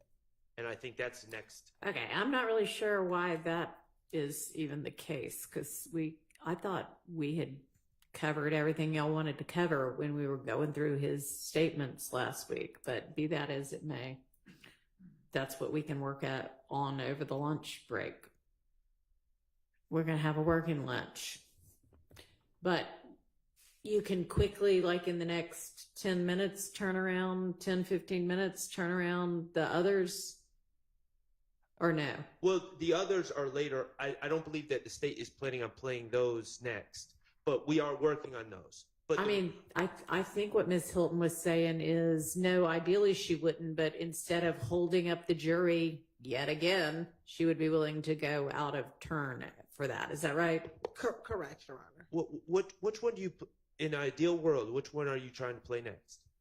In the ideal world, it would be 220. However, if we have to litigate that, I can switch to 128 because that's what we already discussed 2 weeks ago. We've already talked about those redactions. And so the only thing the transcript does is confirm what we've already discussed. I understand we talked about it 2 weeks ago.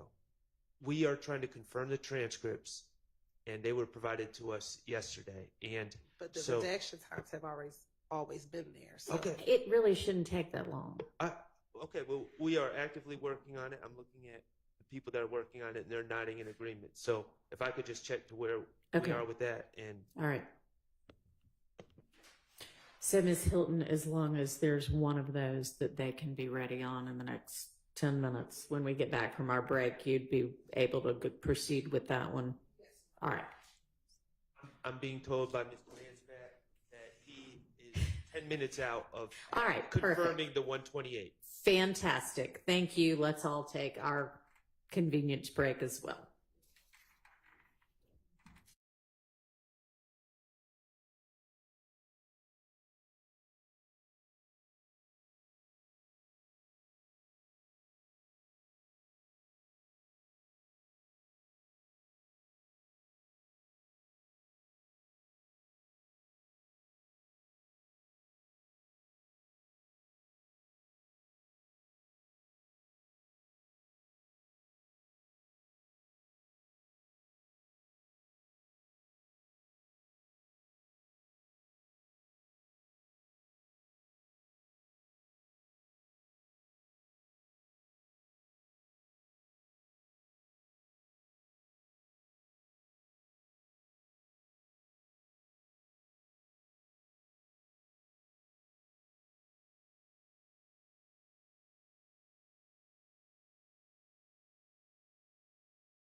might be the next one.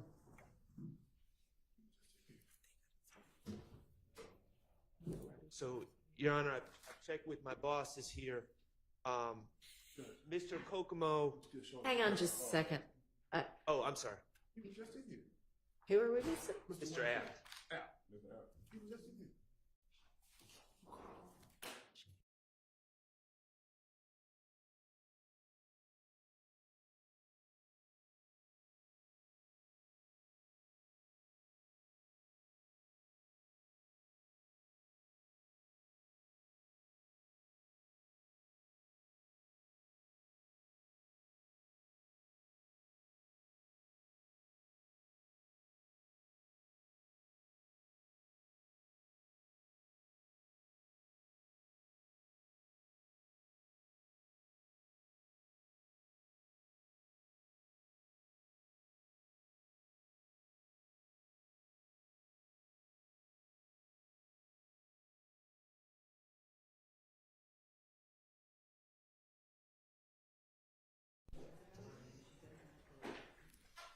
Go ahead.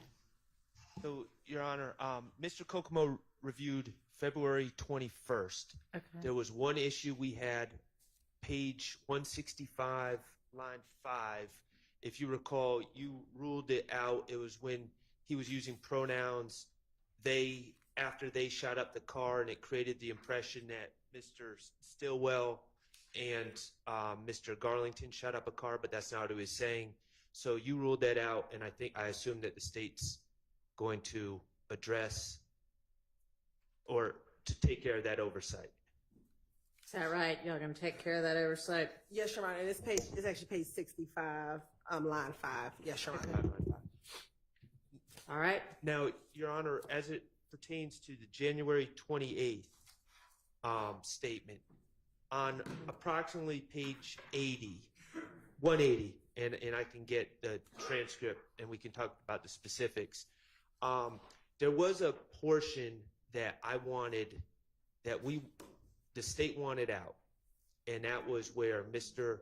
Copeland was talking about who we think may have done the Donovan Thomas killing.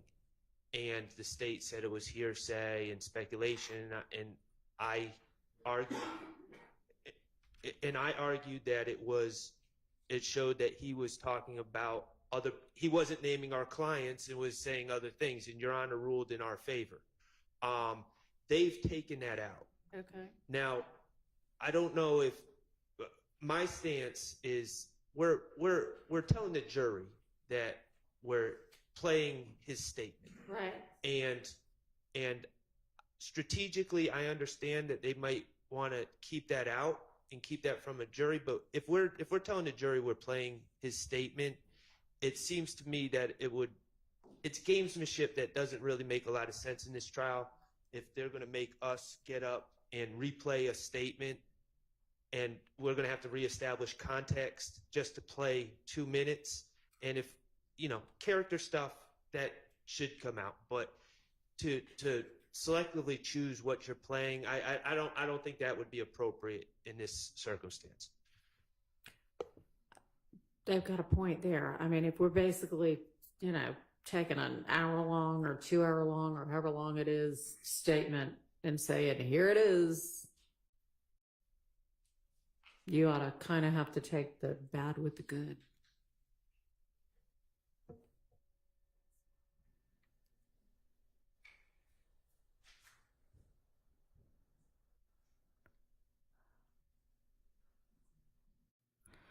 I mean, And I think the Go state's ahead. position is we don't know if they're going to play it until cross-examination, because we don't intend to bring it in. They're telling us that that's what they're going to do, but we really don't know until. Okay. Well, I mean, for ease, we could just do it this way, but what if they represent as an officer of the court, they're going to do it? Then would you do it? And I'm not going to make you, but if they are going to do it, then they will be entitled to do it. So it's just a matter of when it gets done. I mean, we can jump up and down in front of the jury and talk about how they strategically excised a certain portion of his statement to not give them the truth about what was said and to hide facts from them, the jurors. But it would seem to me that we would want the jurors to hear everything in context.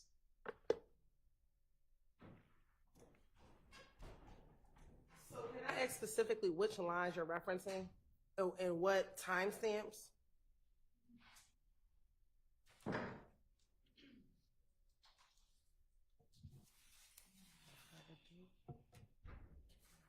Should I just send the jury to lunch, y'all? I mean, we're not going to get through more than about 15 minutes of any statement before it's lunchtime. The state wouldn't object to that because hopefully we can work through the 220 as well and get everything resolved. Okay, so why don't we have them come back? How long do we think? I don't know why nobody said anything about, oh gosh, we still haven't done the February 20th statement, but how long are we anticipating that taking?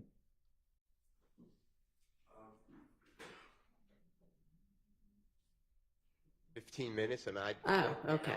All right, great.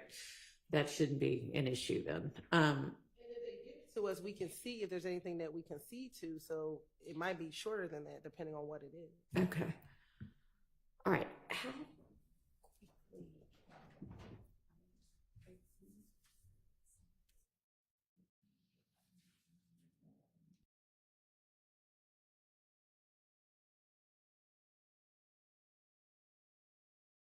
What we're gonna do, we're gonna take the lunch break.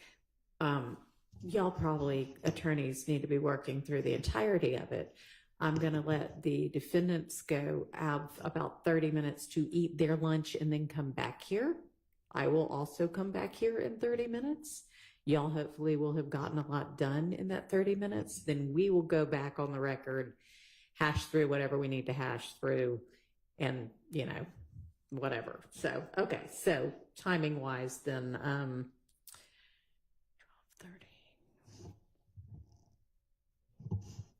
Why don't we have them back at 1:15, and hopefully that'll give them a nice break and us enough time to get everything done. All right, so we are on recess till 12:20. Okay, y'all probably shouldn't leave at all, but go feed the defendants, and I'll be back at 12:20. No, y'all ought to have crackers in your bag. Okay.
Well,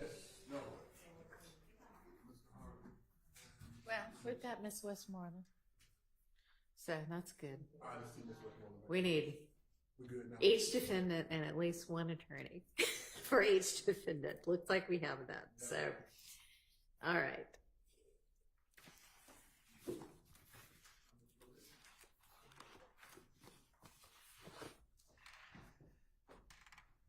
All right, let me get this statement pulled up.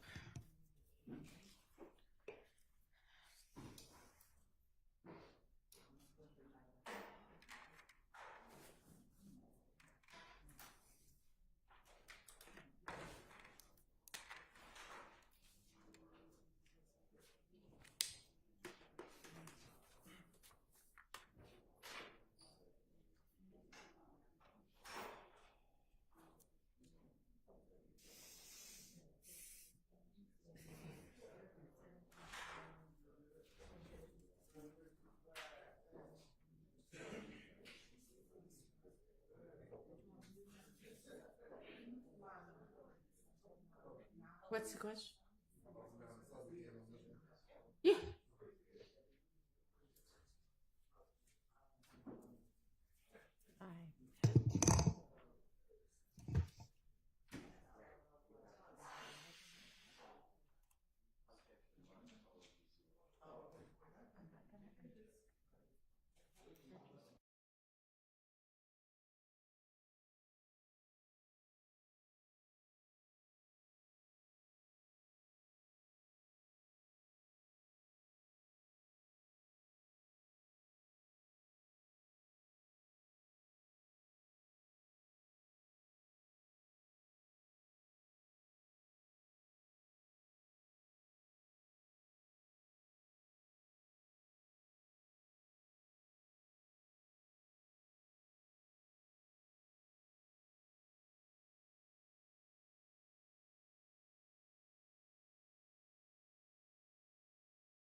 Close to being able to figure out what you agreed to, what you want to dispute. We're ready, Your Honor. Okay. All right. So you want to tell me, I'm sure you've got Mr. Steele's proposed redactions in front of you. We can just go kind of paragraph and then subparagraph down through it. Does that work? And you can tell me which ones there's agreement to and then which ones we need to hash out. Yes, Your Honor, and my timestamps are going to be different because I think Mr. Steele was looking at an MP4. Okay. And I was looking at evidence reviewer, so I have the actual clock time versus I guess the MP4 time. But I can tell the court very quick. We can go paragraph by paragraph, but I think it could be easy. I can tell you what I can see too. Okay, so looking at his motion, Yes. his paragraph 3 that addresses the first 12 minutes, more or less. Yes. So if the state believes that what needs to be played is let me go back. They all enter the room at 1:33:17. And then the detective, he leaves the room at 1:33:51. We would advance past that portion, Your Honor. At 1:37:28, the detective comes back in.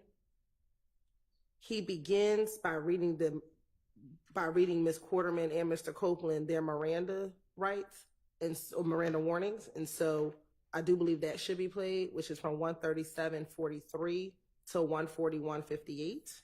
Okay, give me a second. Okay. Any issue with that, Mr. Steele? No. Okay, that's fine. Then the next portion is 1:41:59 through 1:44:57. That is when Detective Curry is primarily speaking to Ms. Quarterman. We will redact that portion. Okay. The next section at 1:44:58 is when Detective Curry begins speaking with Mr. Copeland.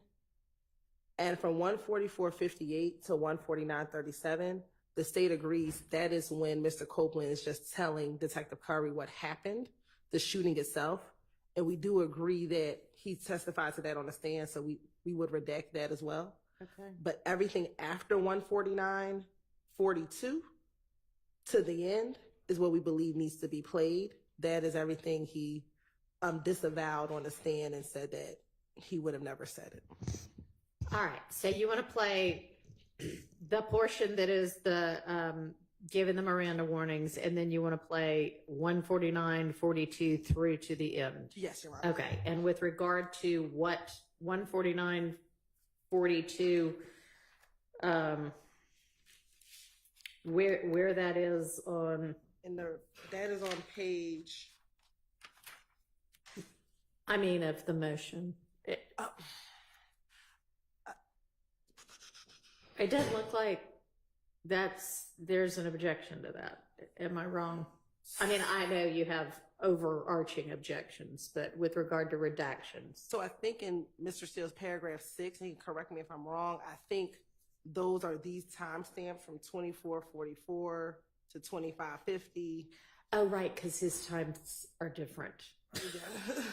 Okay, so point me to where in your motion we start getting the part that the state is proposing to play. Would it be possible to just put it up on your Zoom so we can look at the timestamps and you can hear the conversation? Yes, but can you point me to what part of your motion I need to be looking at? I mean, if we've already covered, 7 of your objections, I just want to get to the one that, I need to be thinking about. I think that if I'm tracking it, we're in paragraph 6 of the Mr. Williams motion Okay. from today, filed today, Okay. Division 1, All right. which is an hour. And I understand, there's a difference in which timestamp you're looking at, but it's 12 or Okay. 24:40. So honestly, I thought it was fairly easy in terms of being able to follow what was going on, to use the transcript unless there's a reason I need to hear the video. I could find it in the transcript. Okay, so if we can do that, that might be a faster way to get through it. I just need to get the transcript. Okay. And I'll say, Your Honor, sorry. The portion would begin on page 20 is where we believe we should begin. Okay. Page 20, February 20th statement. Page Okay. 20, around page 20, line 20. All right. Where they're talking about a car. I think Detective Curry says, so why would they still be shooting at you? And then Mr. Copeland says, this shit give me a headache, man. You good with me, Okay. man? And they have a different transcript than you. No, I think they have the one that we gave them. What? I think they, Is your transcript 78 pages? No, it should be 77 pages. And you know what, Your Honor? I believe that your transcript may inadvertently have the wrong cover sheet. Hold on one second. Yeah.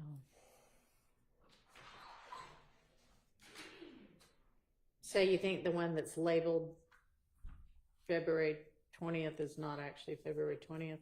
Is that what you're saying? I'll send it over, Your Honor. No, don't send it over. I've got all of them. They just might be labeled wrong. So I'm looking for a 77-page transcript. Yes, Your Honor. Yes. It's not that one. Okay, well, maybe just send it.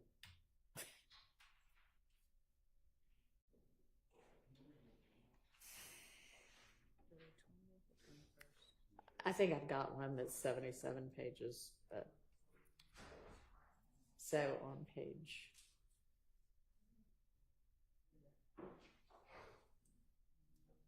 Yeah, I've got it. I see the why would they still be shooting at you? if the defense needs an extra one, we have an extra. Y'all, why is it that nobody said anything about we still need to go over the February 20th statement last week when that's what we were here for?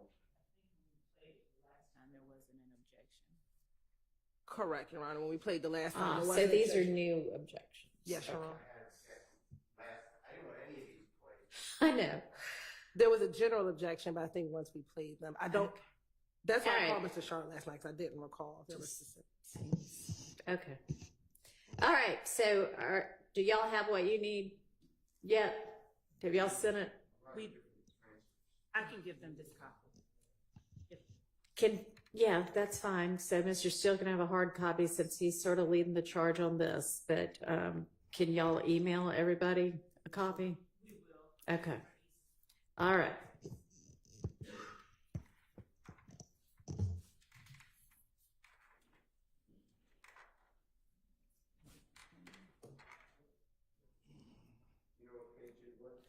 Page 20, she thinks is kind of where we were starting.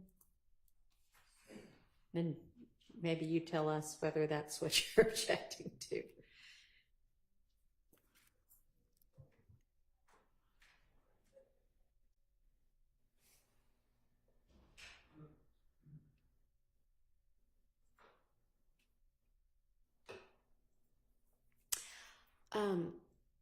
And on the January 21st and January 28th, are we good on those? For the January 28th, Your Honor, the portion that defense counsel is asking for us to play, we are fine with playing it, but we believe to be in full context, we will need to play past. We would need to play everything, and Mr. Sharp, you can look at it to see if you agree. Everything from page 82, line 21 through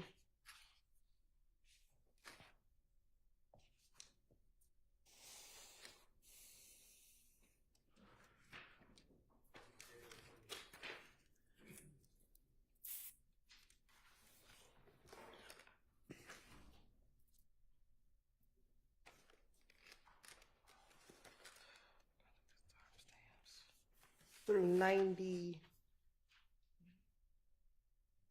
potentially 98, line 8.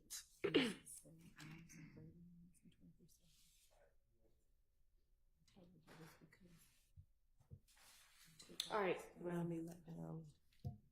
Couple things, Your Honor. I just want to just put everything out there and so Your Honor knows what we're dealing with.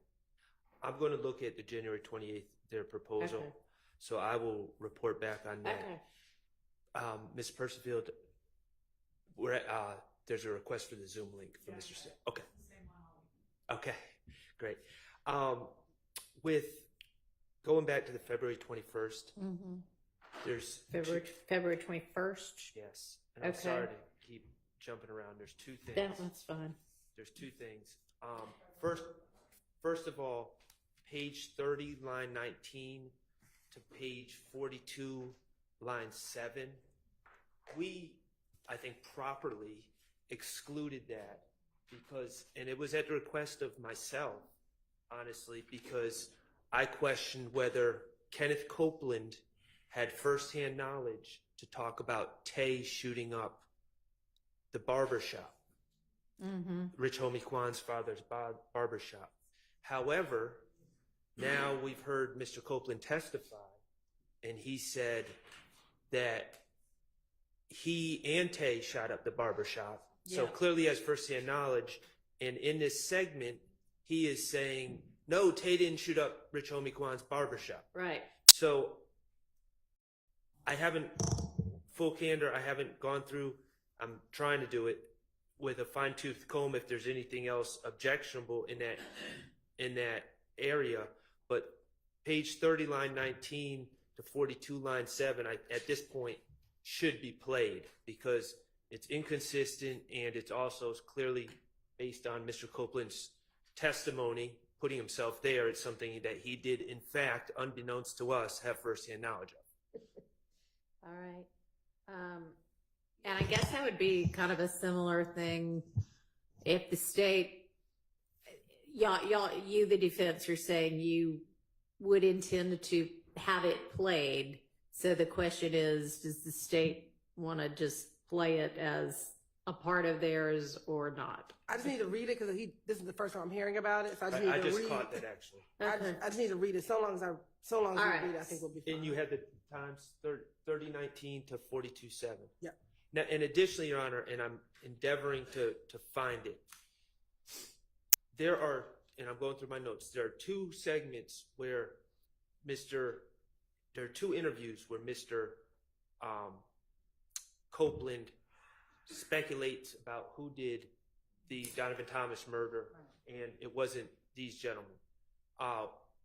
One is we just addressed, and about the state taking it out strategically.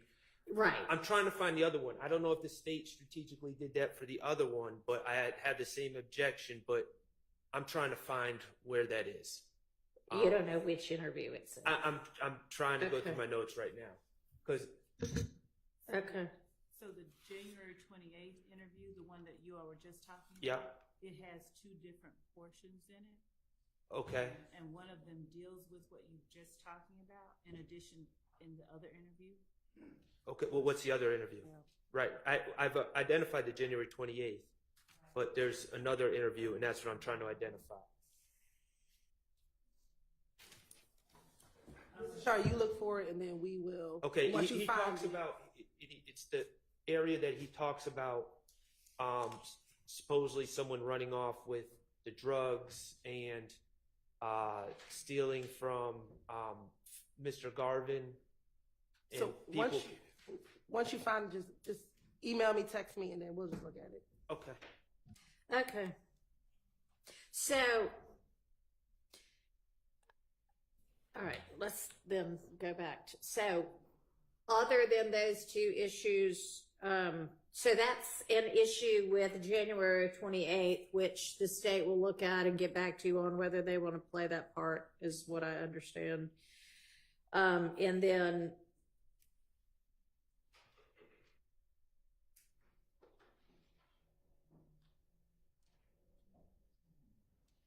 did y'all also want to look, y'all are also going to look at that little portion of February 21st, 30 through 42.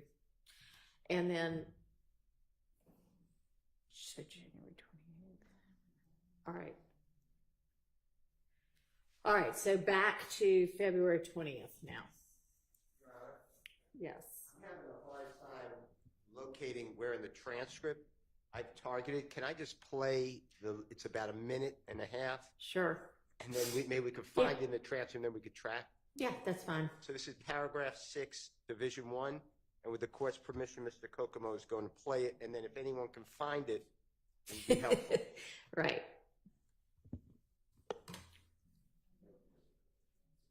You recognize who it is.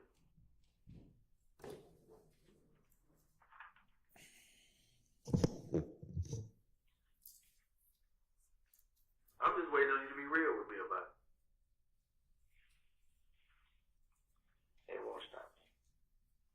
So you saying the loyalty, not knowing who is out here shooting at your baby mama and your baby ain't gonna stop it? Cause you can't sit here and tell me today who you recognize as the person who was shooting at you. If this stuff was loyalty, if they had, all the rules of the gangsters or being a gang member, all this other stuff, you don't truly mess with family.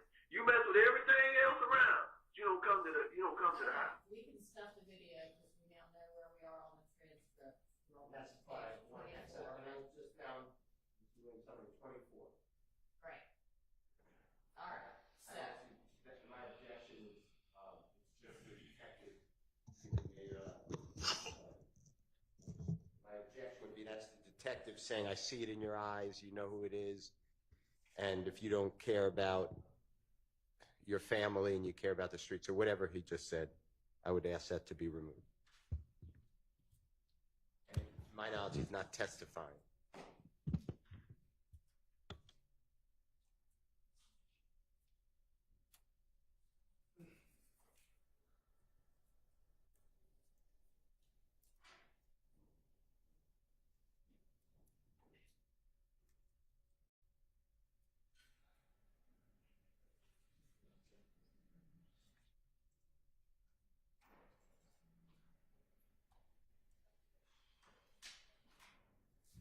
What's the state's response?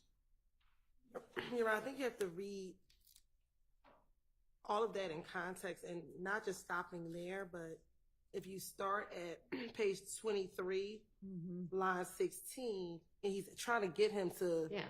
determine who do you recognize in the car, and he says what he says in order to get Mr. Copeland to tell him who's in the car. And even after Detective Curry makes those statements, when you look at page 24, line 15, Mr. Copeland responds to what Mr. Curry is saying. So in order to understand his response, you need to know what Detective Curry said in order to finish up page 24 of that page 24 of the transcript, but the rest of that statement. It puts what Mr. Copeland's saying in context. And this is what he denied here in court about not wanting to be a snitch. He didn't care about being a snitch. He, everyone was forcing him to say it was Tay.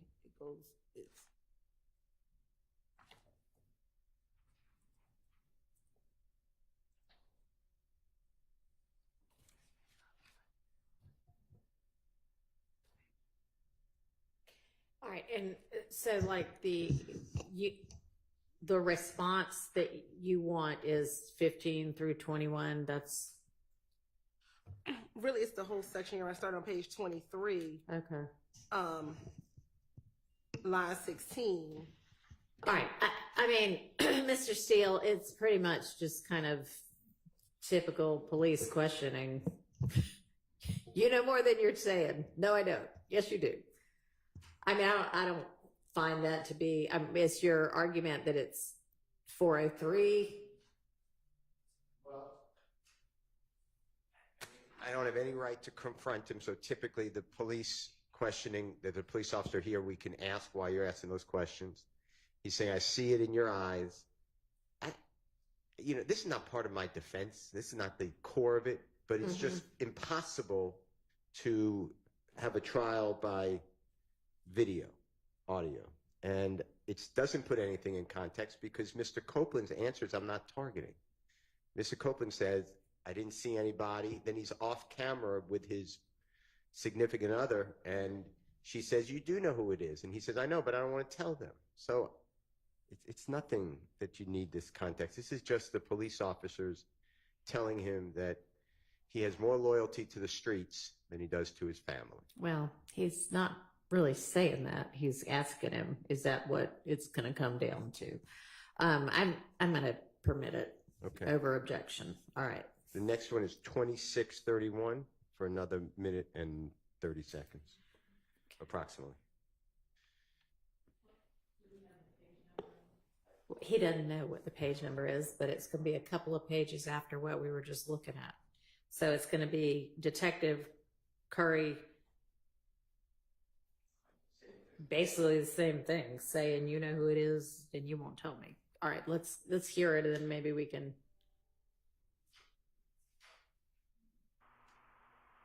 Guess what? Still going. You know why it's still going on? Because we only getting half of it.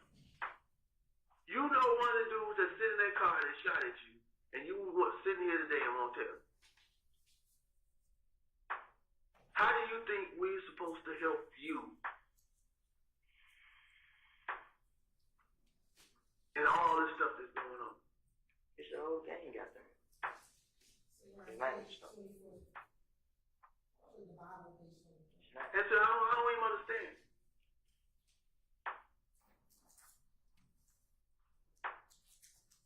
You was 30 feet. Huh? My cousin, I was. What were you associated with? And then everything else that rolled about with it, you started to come back to haunt. And where your cousin at now? Which one?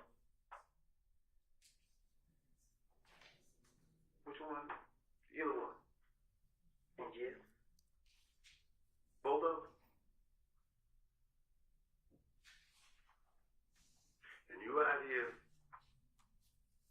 on the streets trying to survive.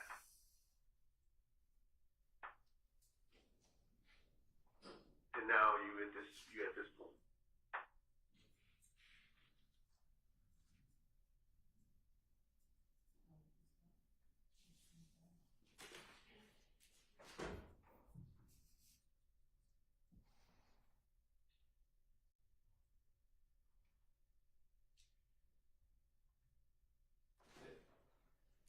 Same argument.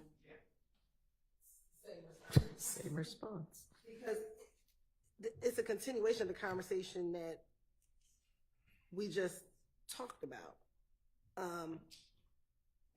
Mr. Cope said, I didn't kill anybody. He said, I feel police are out to get me. I put all my pride to the side. Talking to the mic, I'm sorry. sure Mr. Harvey can't hear you.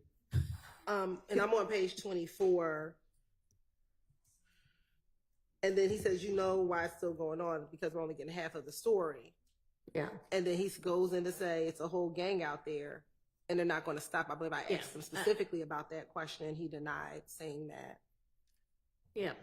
I'm going to permit that over objection as well. Okay. Next one's 2920. Okay. And if you'll go ahead and start playing that one. I went through all this, man. I ain't doing nothing. So you telling me that you can, 27. maybe it didn't or maybe it did, hit that car seat. But you telling me right now that loyalty enough to the streets, which the streets is coming in your house, shooting at your baby mama and your baby. They can make it worse on me. They can make it worse on me. You're a better man than me. No, I ain't.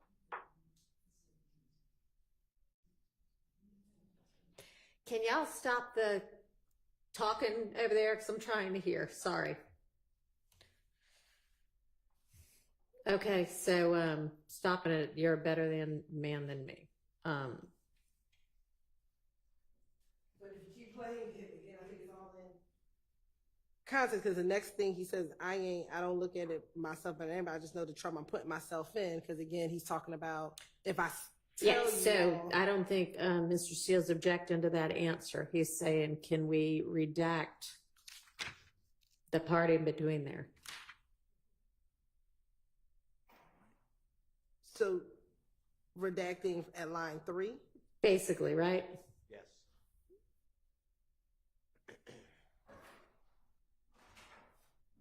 So like line 3 through 10.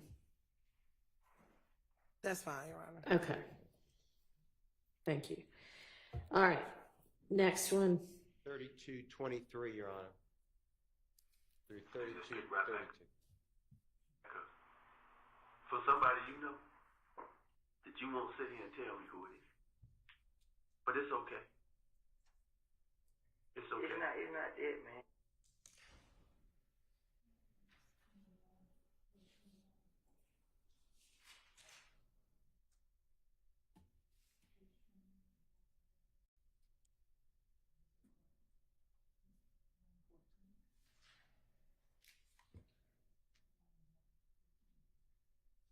Can you play it again for me? It's page 29, Okay, page 29. What? 11 through 17. Okay, thank you. And just pick right back up. For somebody you know that you won't sit here and tell me who it is. But it's okay. It's okay. It's not it.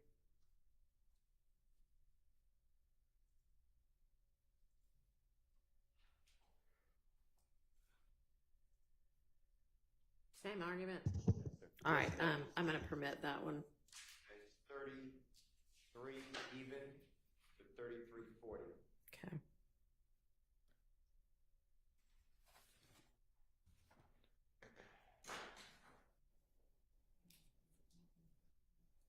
Yeah, and that would be on page 30, starting at line 15.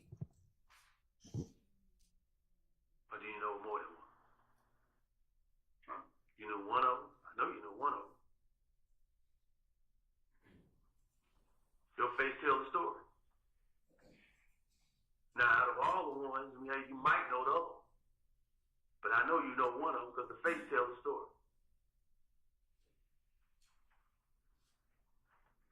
Because the face tells the story of somebody being close. That you trusted. It ain't dead. All right, I think we can probably do without that question. I think that if you Copeland says after this, you have to understand why he responds in that way. And he's telling him, I know you know, and Copeland's response is, I wouldn't say it. Okay, so on not page, but lines 10 and 11 up there, 3 people, this is the detective, 3 people in the car and you knew one of them. And do you know more than one? And then he says, huh? Yeah. And they said, it ain't that. I mean, you can get the answer. I don't want the wrong person locked up without, who knows whether the face told the story of it being somebody close that you trusted. That's potentially confusing. That's fine, Your Honor. So that part's out. Next is 3810, Your Honor, and it's about 2 minutes. It's 4017. All right, let me ask you, did 34 through 34:47, I don't know if you meant to skip that one. Oh, I skipped it accidentally. Thank you. All right, so this is, Your Honor, I'm sorry, did we stop at the word trusted on the last one? the question. Okay, so then this next one that's, I guess, subpart 6 is right below that. It looks like there's maybe on page 30, line 24, down through the next page about not being able to sleep. Was that it? I don't know. I think so. I don't get the wrong person locked up. Yeah. We already know that person, whoever it is, they heard an injury. So regardless of the situation, it's gonna come to rest. I just want you to be able to sleep at night. Now all the other stuff that we got going on, and you probably not gonna sleep because of the situation that's going on. You didn't check to see that somebody come to the house? No, they checking. We'll wait eventually. Some of the stuff that we saw out there, we know that they young. One way or another. Because you shot back. Okay, what stressing you out, man? What stress you at?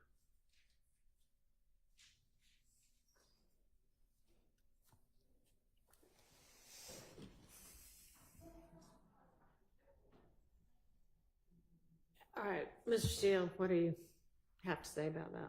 Well, Ms. Quarterman's not going to testify. 1, 2, it's just the detective stating the same things about sleep at night. I think it's irrelevant, and I think that it's under 403.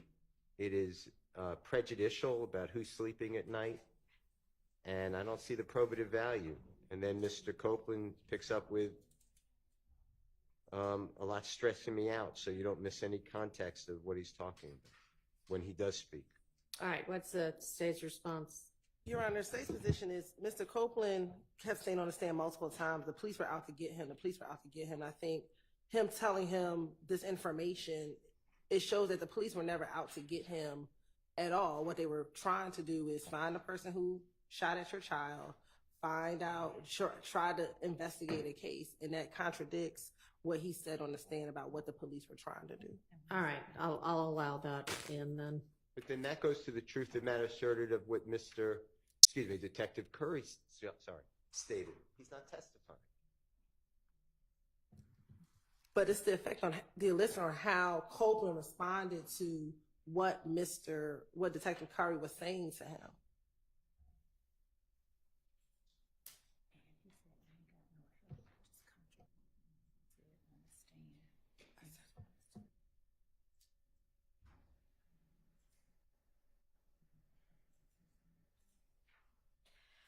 I mean, I don't think that's being offered for its truth of whether the detective cared at all, whether Mr. Copeland slept at night. I think this is just given context to all of what he's now testified differently to. So I will allow that over the hearsay objection, confrontation objection as well. 3810 through 4017 Okay, is number 7. thank you. Well, You know what?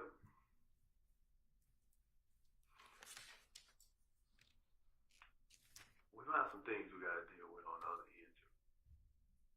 Now you know you convict a fella. You shooting a weapon. Page 35. Okay. Is there a reason the state needs this part? Is it just the It's your probation now. The probation officer and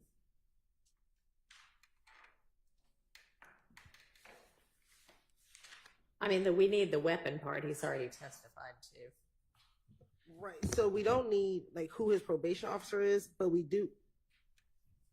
Right. We do need the. Yeah, Mr. Steele, can you be a little more specific about what part you feel like should be redacted? Yes. I think it's on page, starting page 35. Okay.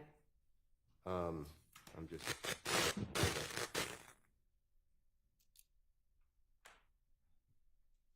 I think it starts on line 4. Okay.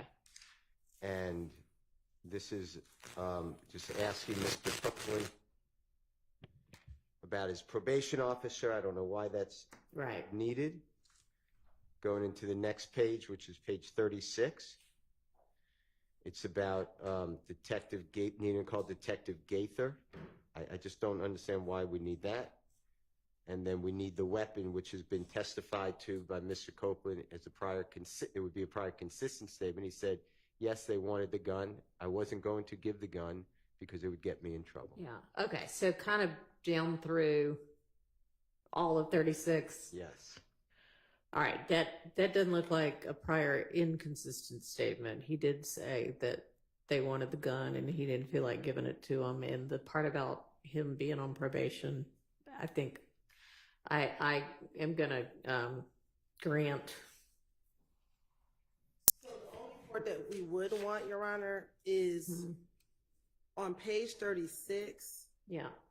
When he says, when Curry says you can call either one, you either can call one or two. We need that weapon. He says I'll call Gaither because I think his testimony. He says that Gaither's always out to get him, and I believe I had a line of questioning where I said, but when you were in trouble, you will always call Gaither, and I do believe that there is some value in the jury seeing his demeanor when talking about Gaither. Back in 2015, he didn't think that she was his enemy, at least during these interviews. So we would ask for a line 12 through 14. Yes, from 12 through 14.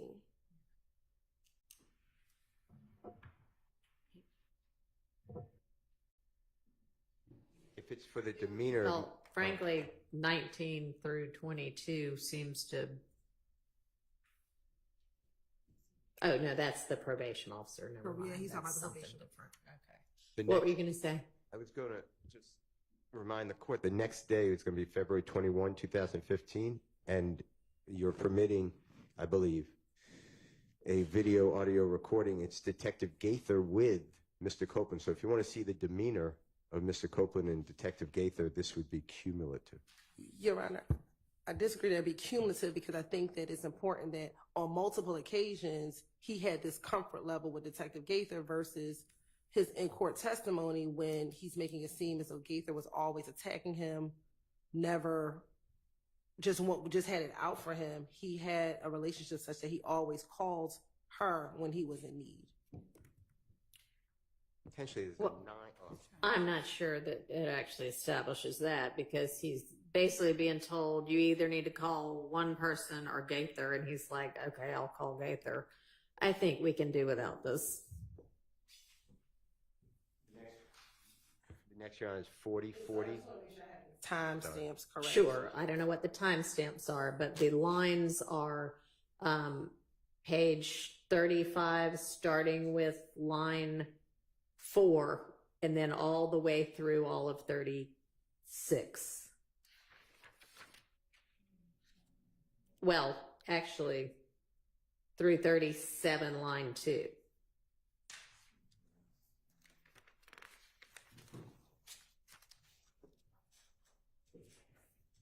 Okay, Mr. Steele, next. 40, 40 through 41, 20, once we find it. All right. Okay, so this is the very next thing. You need to keep in touch with Gator. You need to lay low, very low.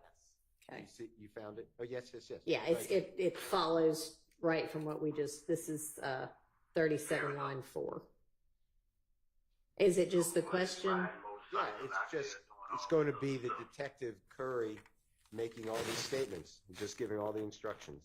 And then, I believe Miss Quarterman is then speaking, who's not going to be a witness.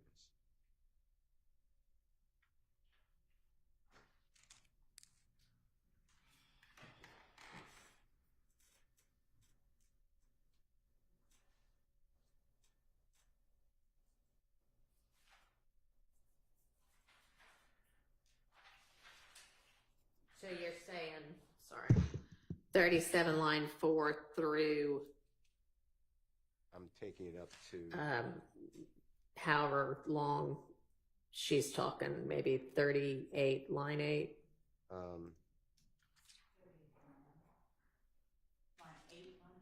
I'm thinking, I don't know, I'm asking Mr. Steele, he's looking. Well, I don't know, it may go further than that. well, there's just a lot of HUDs. There's not really much of anything Correct. getting said. That's true. Goes up to, I believe it's going to go up to 40 from 1. All right, and that'll encompass your item number 9 also, or no? Yes, okay. No, that should not be. No? Okay.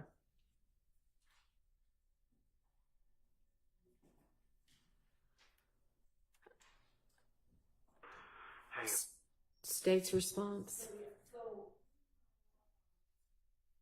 when it goes to the page 37, line 4, you need to keep in touch with Gaither. Again, to me, that impeaches his whole notion on the stand. Okay. Just that you need to keep in touch with Gaither, or you can make this argument about the whole? No, so there's other portions. We won't object to the you need to lay low Okay. portion of it. I know somebody close to you, it hurts. We can take that out. However, when he begins to ask Deshawn if she knows who the person is, which is page 37, line 21, and she says, by the time I looked at their room down their window, they had already started shooting. When we go over to page 38, Curry asks, is there anyone you let come over to the house recently that normally ain't been there? And then she says, nah. Then Copeland says, tell him who's been there. He's talking about Tay. So here we believe that is relevant because he said that he didn't know who he was. And so that would be impeachment from line 10. That would be a prior inconsistent statement, from line 10 all the way through page 39, because he being Copeland is encouraging Quarterman to tell Detective Curry who it is. And then on page 39, she eventually says Tay, who is there. So all of that is a contradiction would be a prior inconsistent statement. All right, so let's take that a bit at a time. So the 37 line 4 down through 38 line 8, I'm going to rule out. So this part about Copeland essentially saying, okay, let's go ahead and be honest about who's there. And it's not so much her responses as it is him knowing and wanting, I guess, to be honest about who had been there. Is that your argument? Yes, Your Honor. Okay. Mr. Steele? I'll just maintain my position.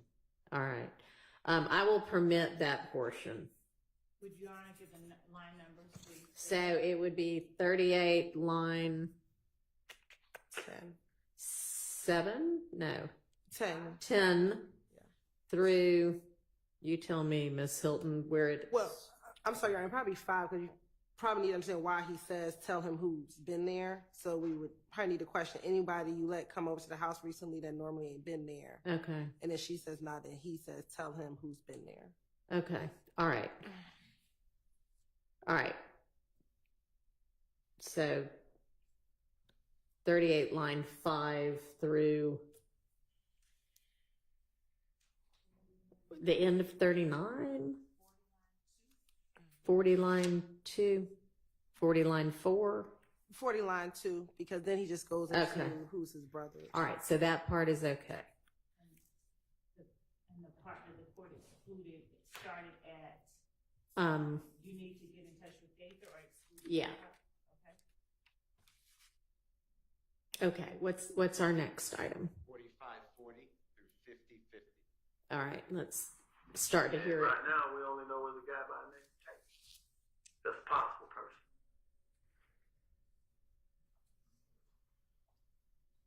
You know where Tate come from? What area he live in?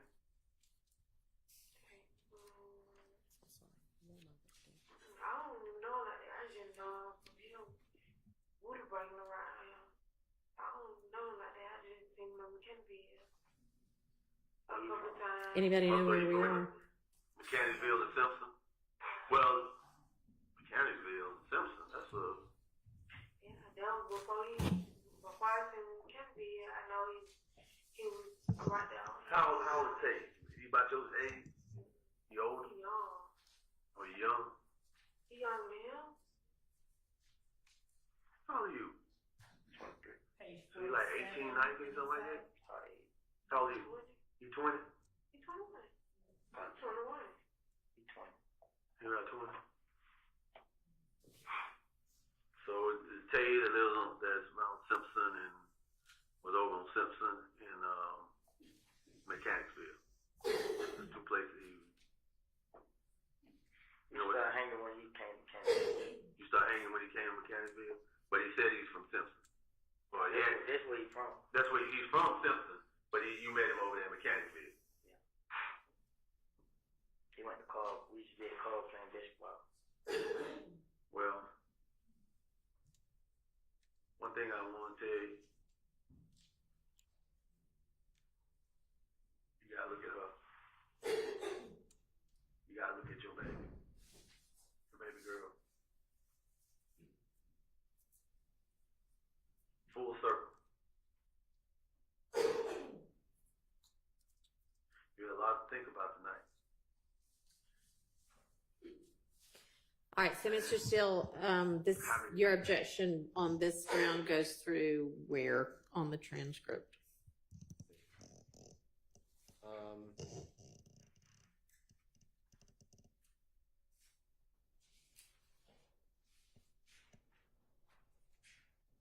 Through page 51, line 10. Okay.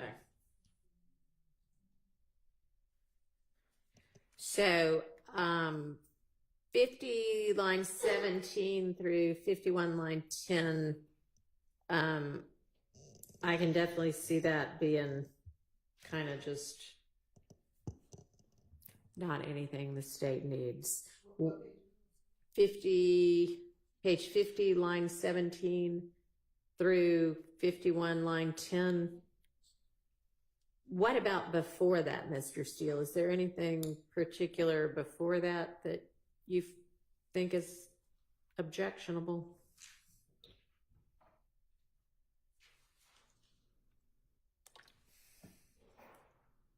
Well, it's Ms. Quarterman speaking, but Your Honor, I'll waive, for purposes of what you just said, I'll waive the other opposition. Okay. Your Honor, Mhm. so where we started, that I would think that this particular section actually starts on page 46, half of line 19, where the secretary says, and right now we only know there's a guy by the name of Tay, that's a possible person. You know where Tay comes from, what area he lives, and then that's where we're going to. I don't really know him like that. He's from Kansas, Simpson, and they go All right, I think Mr. Steele's saying he's doesn't have objection to that part. Well, I have objection, but I'm waiving. I'm waiving. Are you saying waiving or waiting? WAIV. Okay. He's I guess I don't have an objection then. right. All right. So what is the next portion we need to think about? 5350. Hang on just a second. So it is 1:15, which I think is when I told the jury to be back.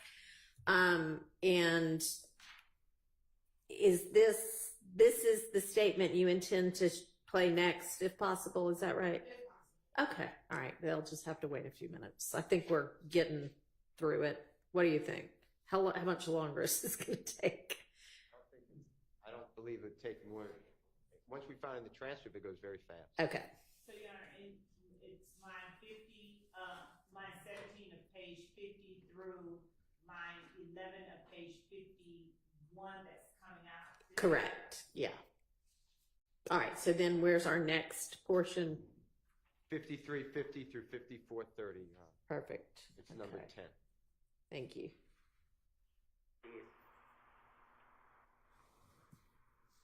You know, it's kind of sad. Because at this point, you have a cousin, two cousins that's in jail. You have three other brothers.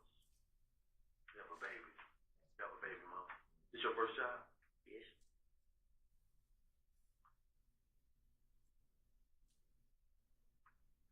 Do you think that you'll be able On page 53, Your Honor, line 13. Through line 19. Okay. Of page 53. Yeah. Correct. But you know, me and her get into it every second of the day, every 5 minutes.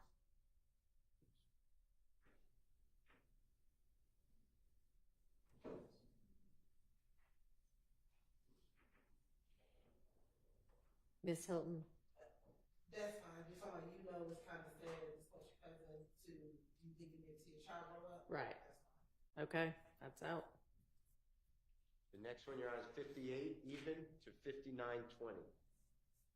And it's number 11. All right. Any idea where that is in the transcript? If not, we can just start listening until we find it. Man, ain't doing none of it. So basically, It's on young page thug, 55, watch this. Thank you. line 21. All right. Because I can't talk to the detectives. And then folks in the street saying, I'm a snitch, I'm a snitch, I'm a snitch. Nobody don't want to hang around. I call them opponents, they don't want to hang around. I'm lost. Like, what the hell, where the hell all this come from?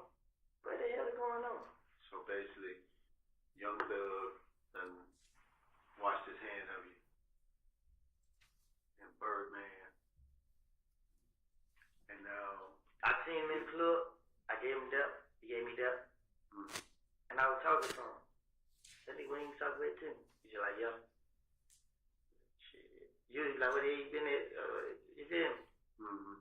But what he did do, he called when you're arrested, like everything, all is okay. You feel me? But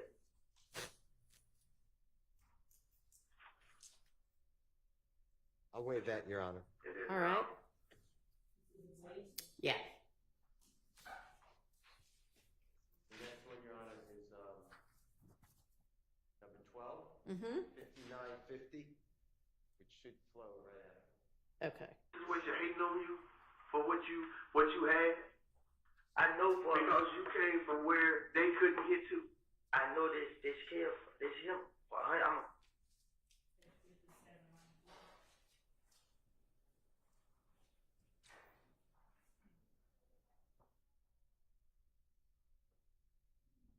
I'll waive that, Your Honor. All right. And then,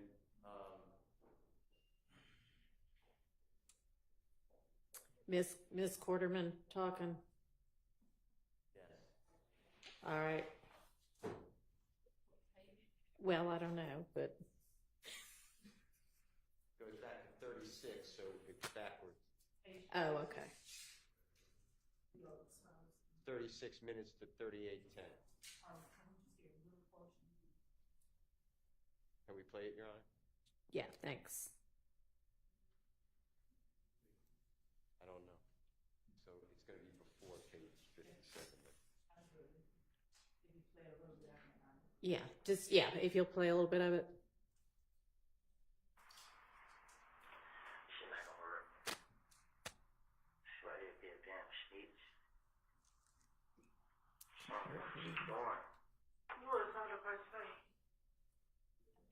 So I act like you did. I didn't. They want me to say I did.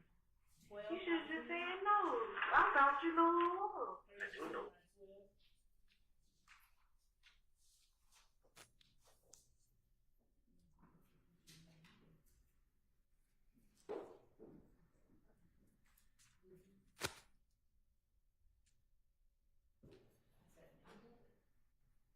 Is that it, Mr. Steele, on page 32? It's all, it goes up to, it starts there, it goes up to 34, line 18.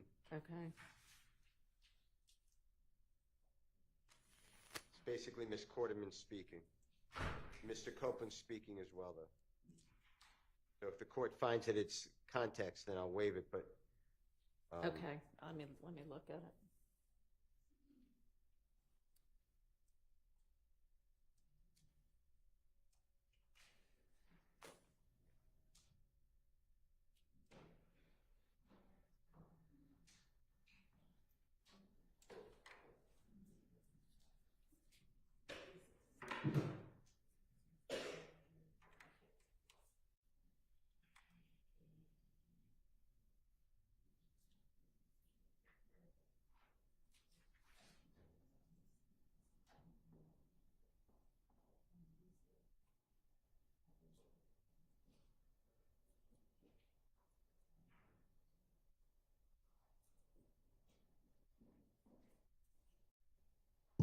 All right.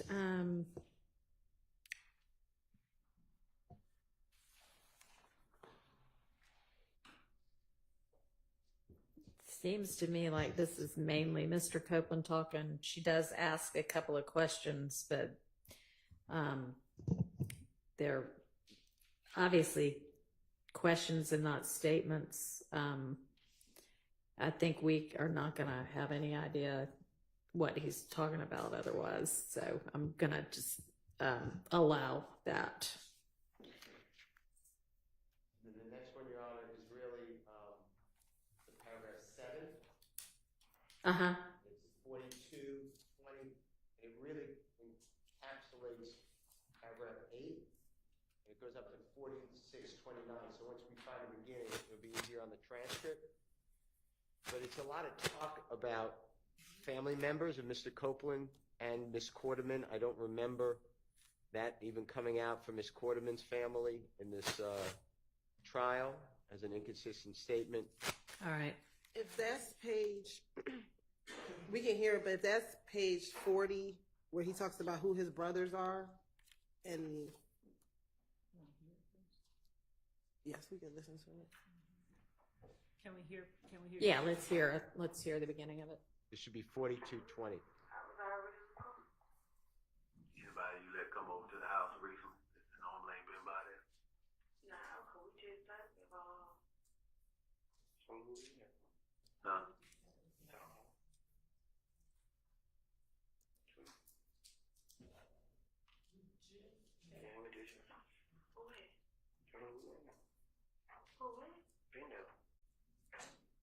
Business. Yes. I got a problem. No, take. So you gotta put this tag.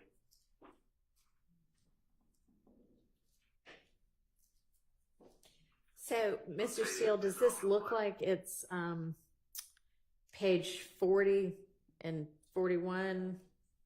I didn't hear it link up to that, but page 40 and 41 are definitely. You'll object to that as well. Well, it's in here because that's, what I'm referring to, but I did not hear it yet. I still can't find it. I'm in the not either, transcript. but It's right after, Your Honor, the portion that we did just speak about when Mr. Copeland is saying who came to the house and Tay came to the house.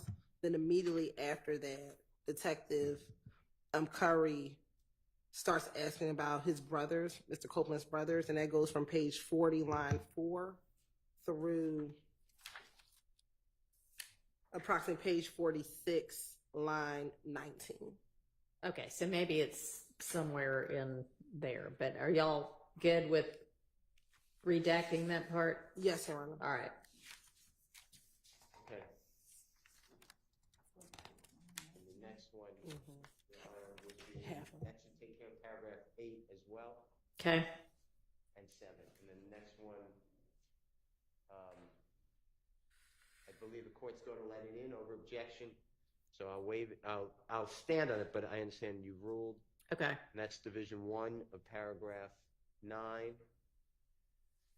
Division 2 is Mr. Copeland's relationship with his probation officer. We heard a little bit of that earlier. He said he gets along great.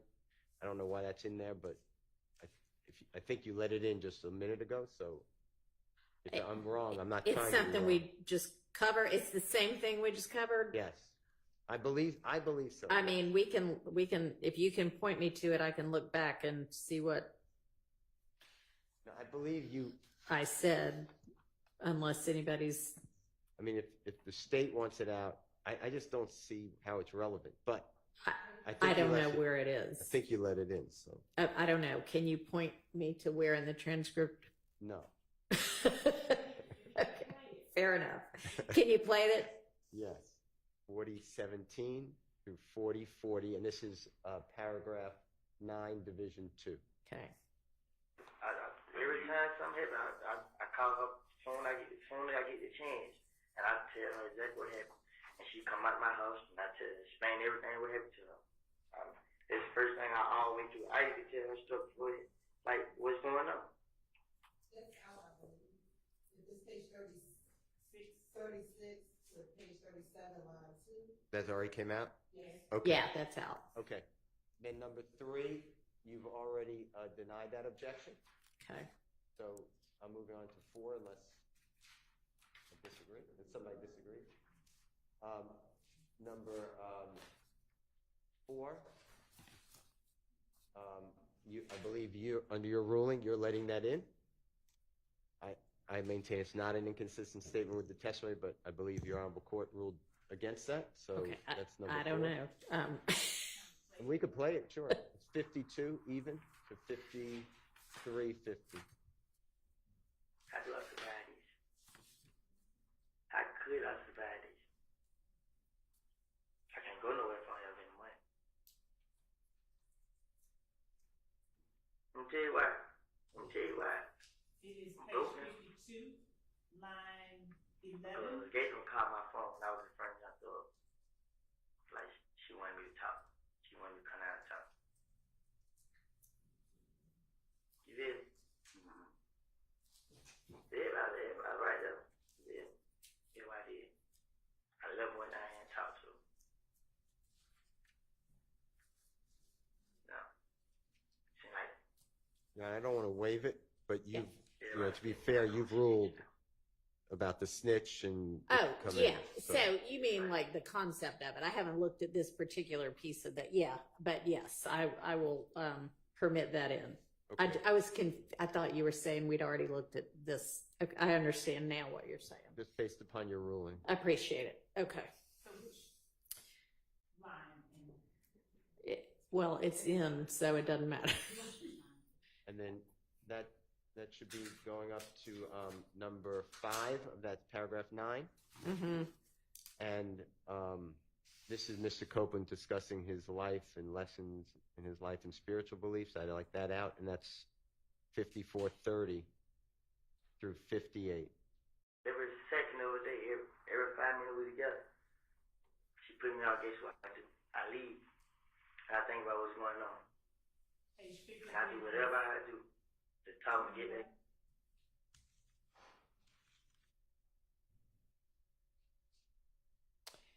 And what would I think the objection to this is relevance. Is that right? Yes, he's Okay, talking what's- about life. What's the state's response? He wouldn't feel- All right, they'll take that out. So, just to be sure, page 53, line 28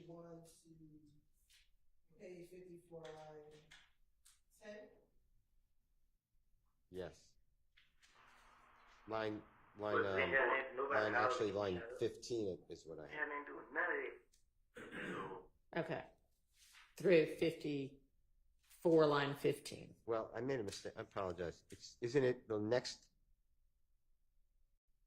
It's up to page 55, line 11. All of that. Okay. It's the same, unless I'm reading it too quickly, it's the same. You know, he talks about if his child didn't cry that day, then, Right. then he would have been in the house and they could have shot into the house. And he's just talking, yeah, I mean, he's being smart, I guess, and thoughts on life, but it would never come into a trial, in my opinion. You're right. We would agree up to line 23. However, Wait, hang on. What page are you sorry, on? I'm sorry. We would agree to redact up to page 53, line 21 through page 54, line 23. Okay. After that, he says, everybody keeps telling me to hide, lay low with what money. I believe there was a lot of question about who he spoke with about after all of this started to happen. He then talks about I wasn't looking for trouble. He goes in and out of this statement, but towards the end, that's all. I didn't shot, I didn't kill, I ain't asked nobody to do. I had nothing to do with it. Didn't have any. Slow down a little bit. Sorry, I was going 250 words a minute. Yeah, you were. That's all I can. I ain't shot that nigga. I ain't kill. I ain't asked nobody to do it. I had nothing to do with it. Didn't have a problem. And so when he says everything I said is cap or everything I said to the detectives is a lie, I believe portions of this paragraph should come in. Okay, so maybe starting at 55, line 8 right now. I ain't done nothing, man. Blah, blah, blah. I agree. We I, start don't, there. Okay. I won't object. All I'll right. waive the objection at that. Yeah, I see what he said. All right. Next. The next one is paragraph 9, number 6, and Your Honor, you've already ruled on that and Okay. overruled the objection, so I'm All going right. to number 7, if that's Thank okay. you. Yep. And it's the same exact answer. It's about the snitch. Okay. And then number 8 on the same paragraph. It's Ms. Quarterman and Mr. Copeland discussing, they call him Moontung, but it's Mr. Sledge, S-L-E-D-G-E. All right. And I don't know where that is, so if you want to maybe start. 122.18.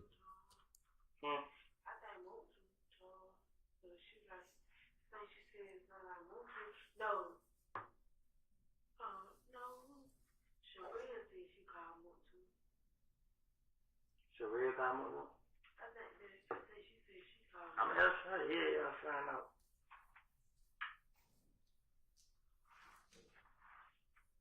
Sharia about called him. He called the kitty.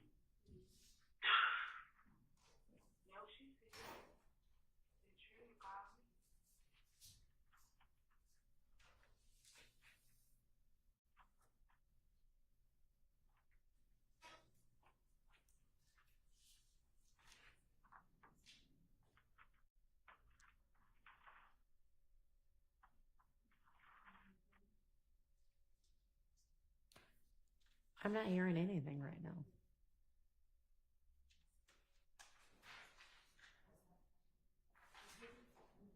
That's all it was, but I can't find it in the transcript.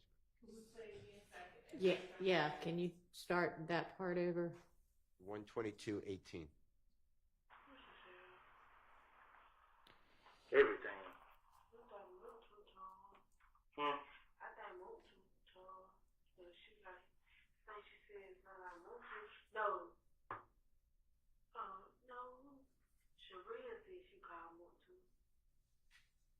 Sharia got more. I'm gonna ask her. Yeah, I'll find out.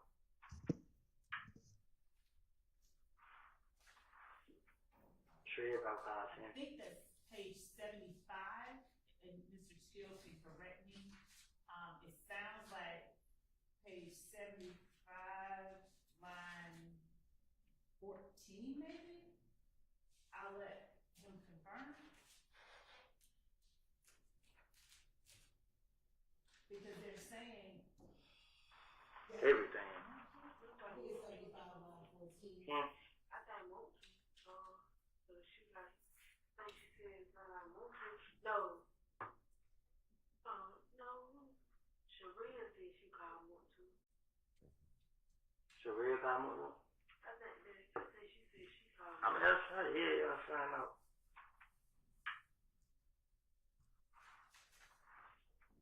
Sharia about called him. Yeah, Trey called Key. He called the kid. Yeah, she said. And Trey called me.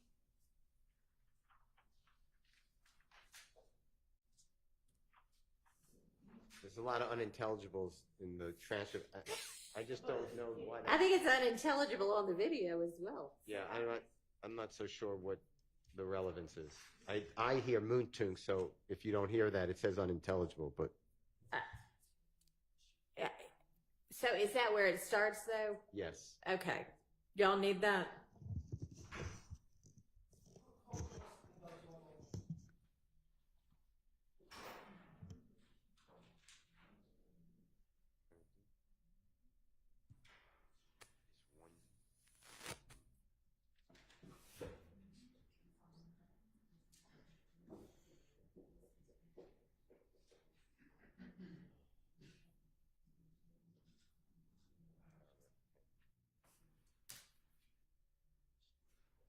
And how long is the play time on this video with the redactions? About an hour? I'd say so. Maybe a little less, actually.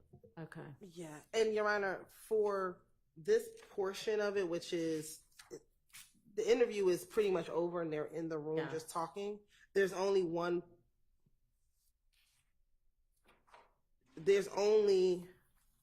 a particular portion on page 74 Uh-huh. that the state intended to play. Okay. It says unintelligible here, but it's going to be page 74, line 19. Okay. And Kenneth Copeland, I believe I hear him say, no matter which way it go, I'm going to lose anyway if I tell them that Tay did it. Now he go to jail. When he go to jail, boom, he going to tell everybody I told on him. Like, shh, that's what I'm saying. And then he asks, how does Max find out? Okay. And so, Everything after that, you're not playing anyway? When Miss Quarterman starts talking? hold on. Okay. No.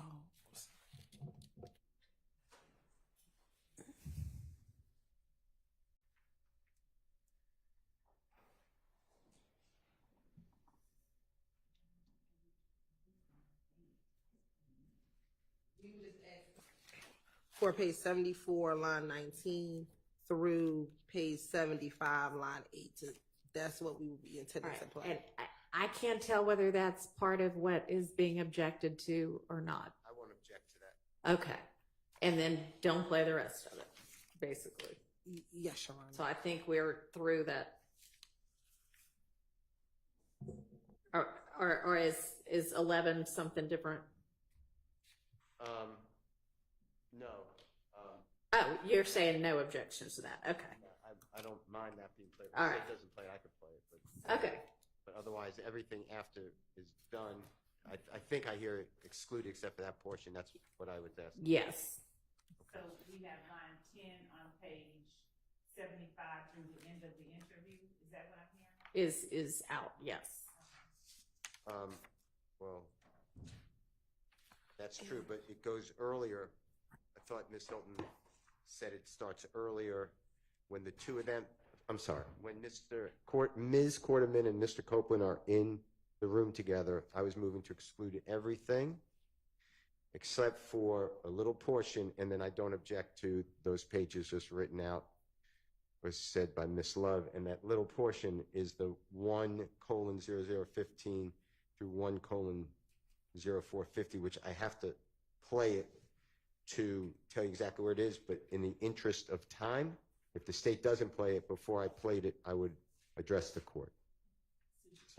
if anybody can just tell me the time, the page number and the line, so I can make sure that's out, I'm good. So I understood Miss Hilton to be saying she wanted to play starting at page 74, line 19, which in our transcript is essentially just unintelligible for a long time and then go to jail, but okay. So is everybody on the same page about that? And to be clear, Your Honor, so starting at page 61, Okay. 61. Okay. we would stop playing from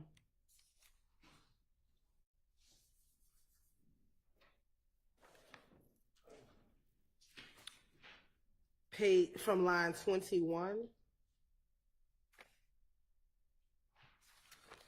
Okay. all the way through page 74, line 15. Okay.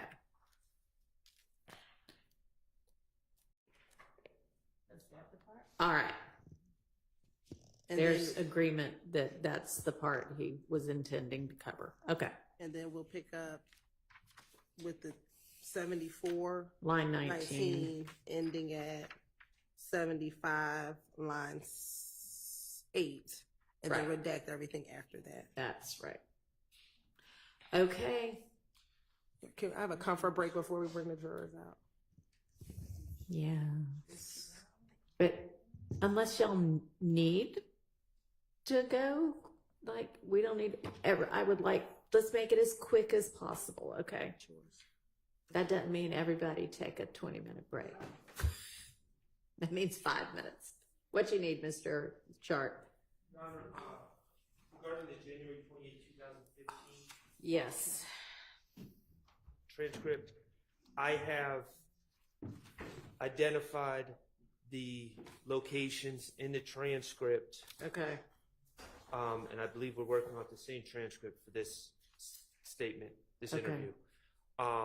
And as close to the timestamps as I could without playing it in court. For 3 spots that were taken out that my understanding would be kept in regarding him, Mr. Copeland talking about possible people who killed Donovan Thomas, and then also the more precise location of the conversation about Trevante Turner and Rich Homie Kwan and Mr. Copeland in the barbershop. All right. So why don't we, your plan is to play this February 20th one. It'll take about an hour, maybe a little less. Then we'll take a break, and then y'all can either you can get it with Miss Hilton at that time or with Miss Love in the meantime, but let Miss Hilton run to the restroom. All right.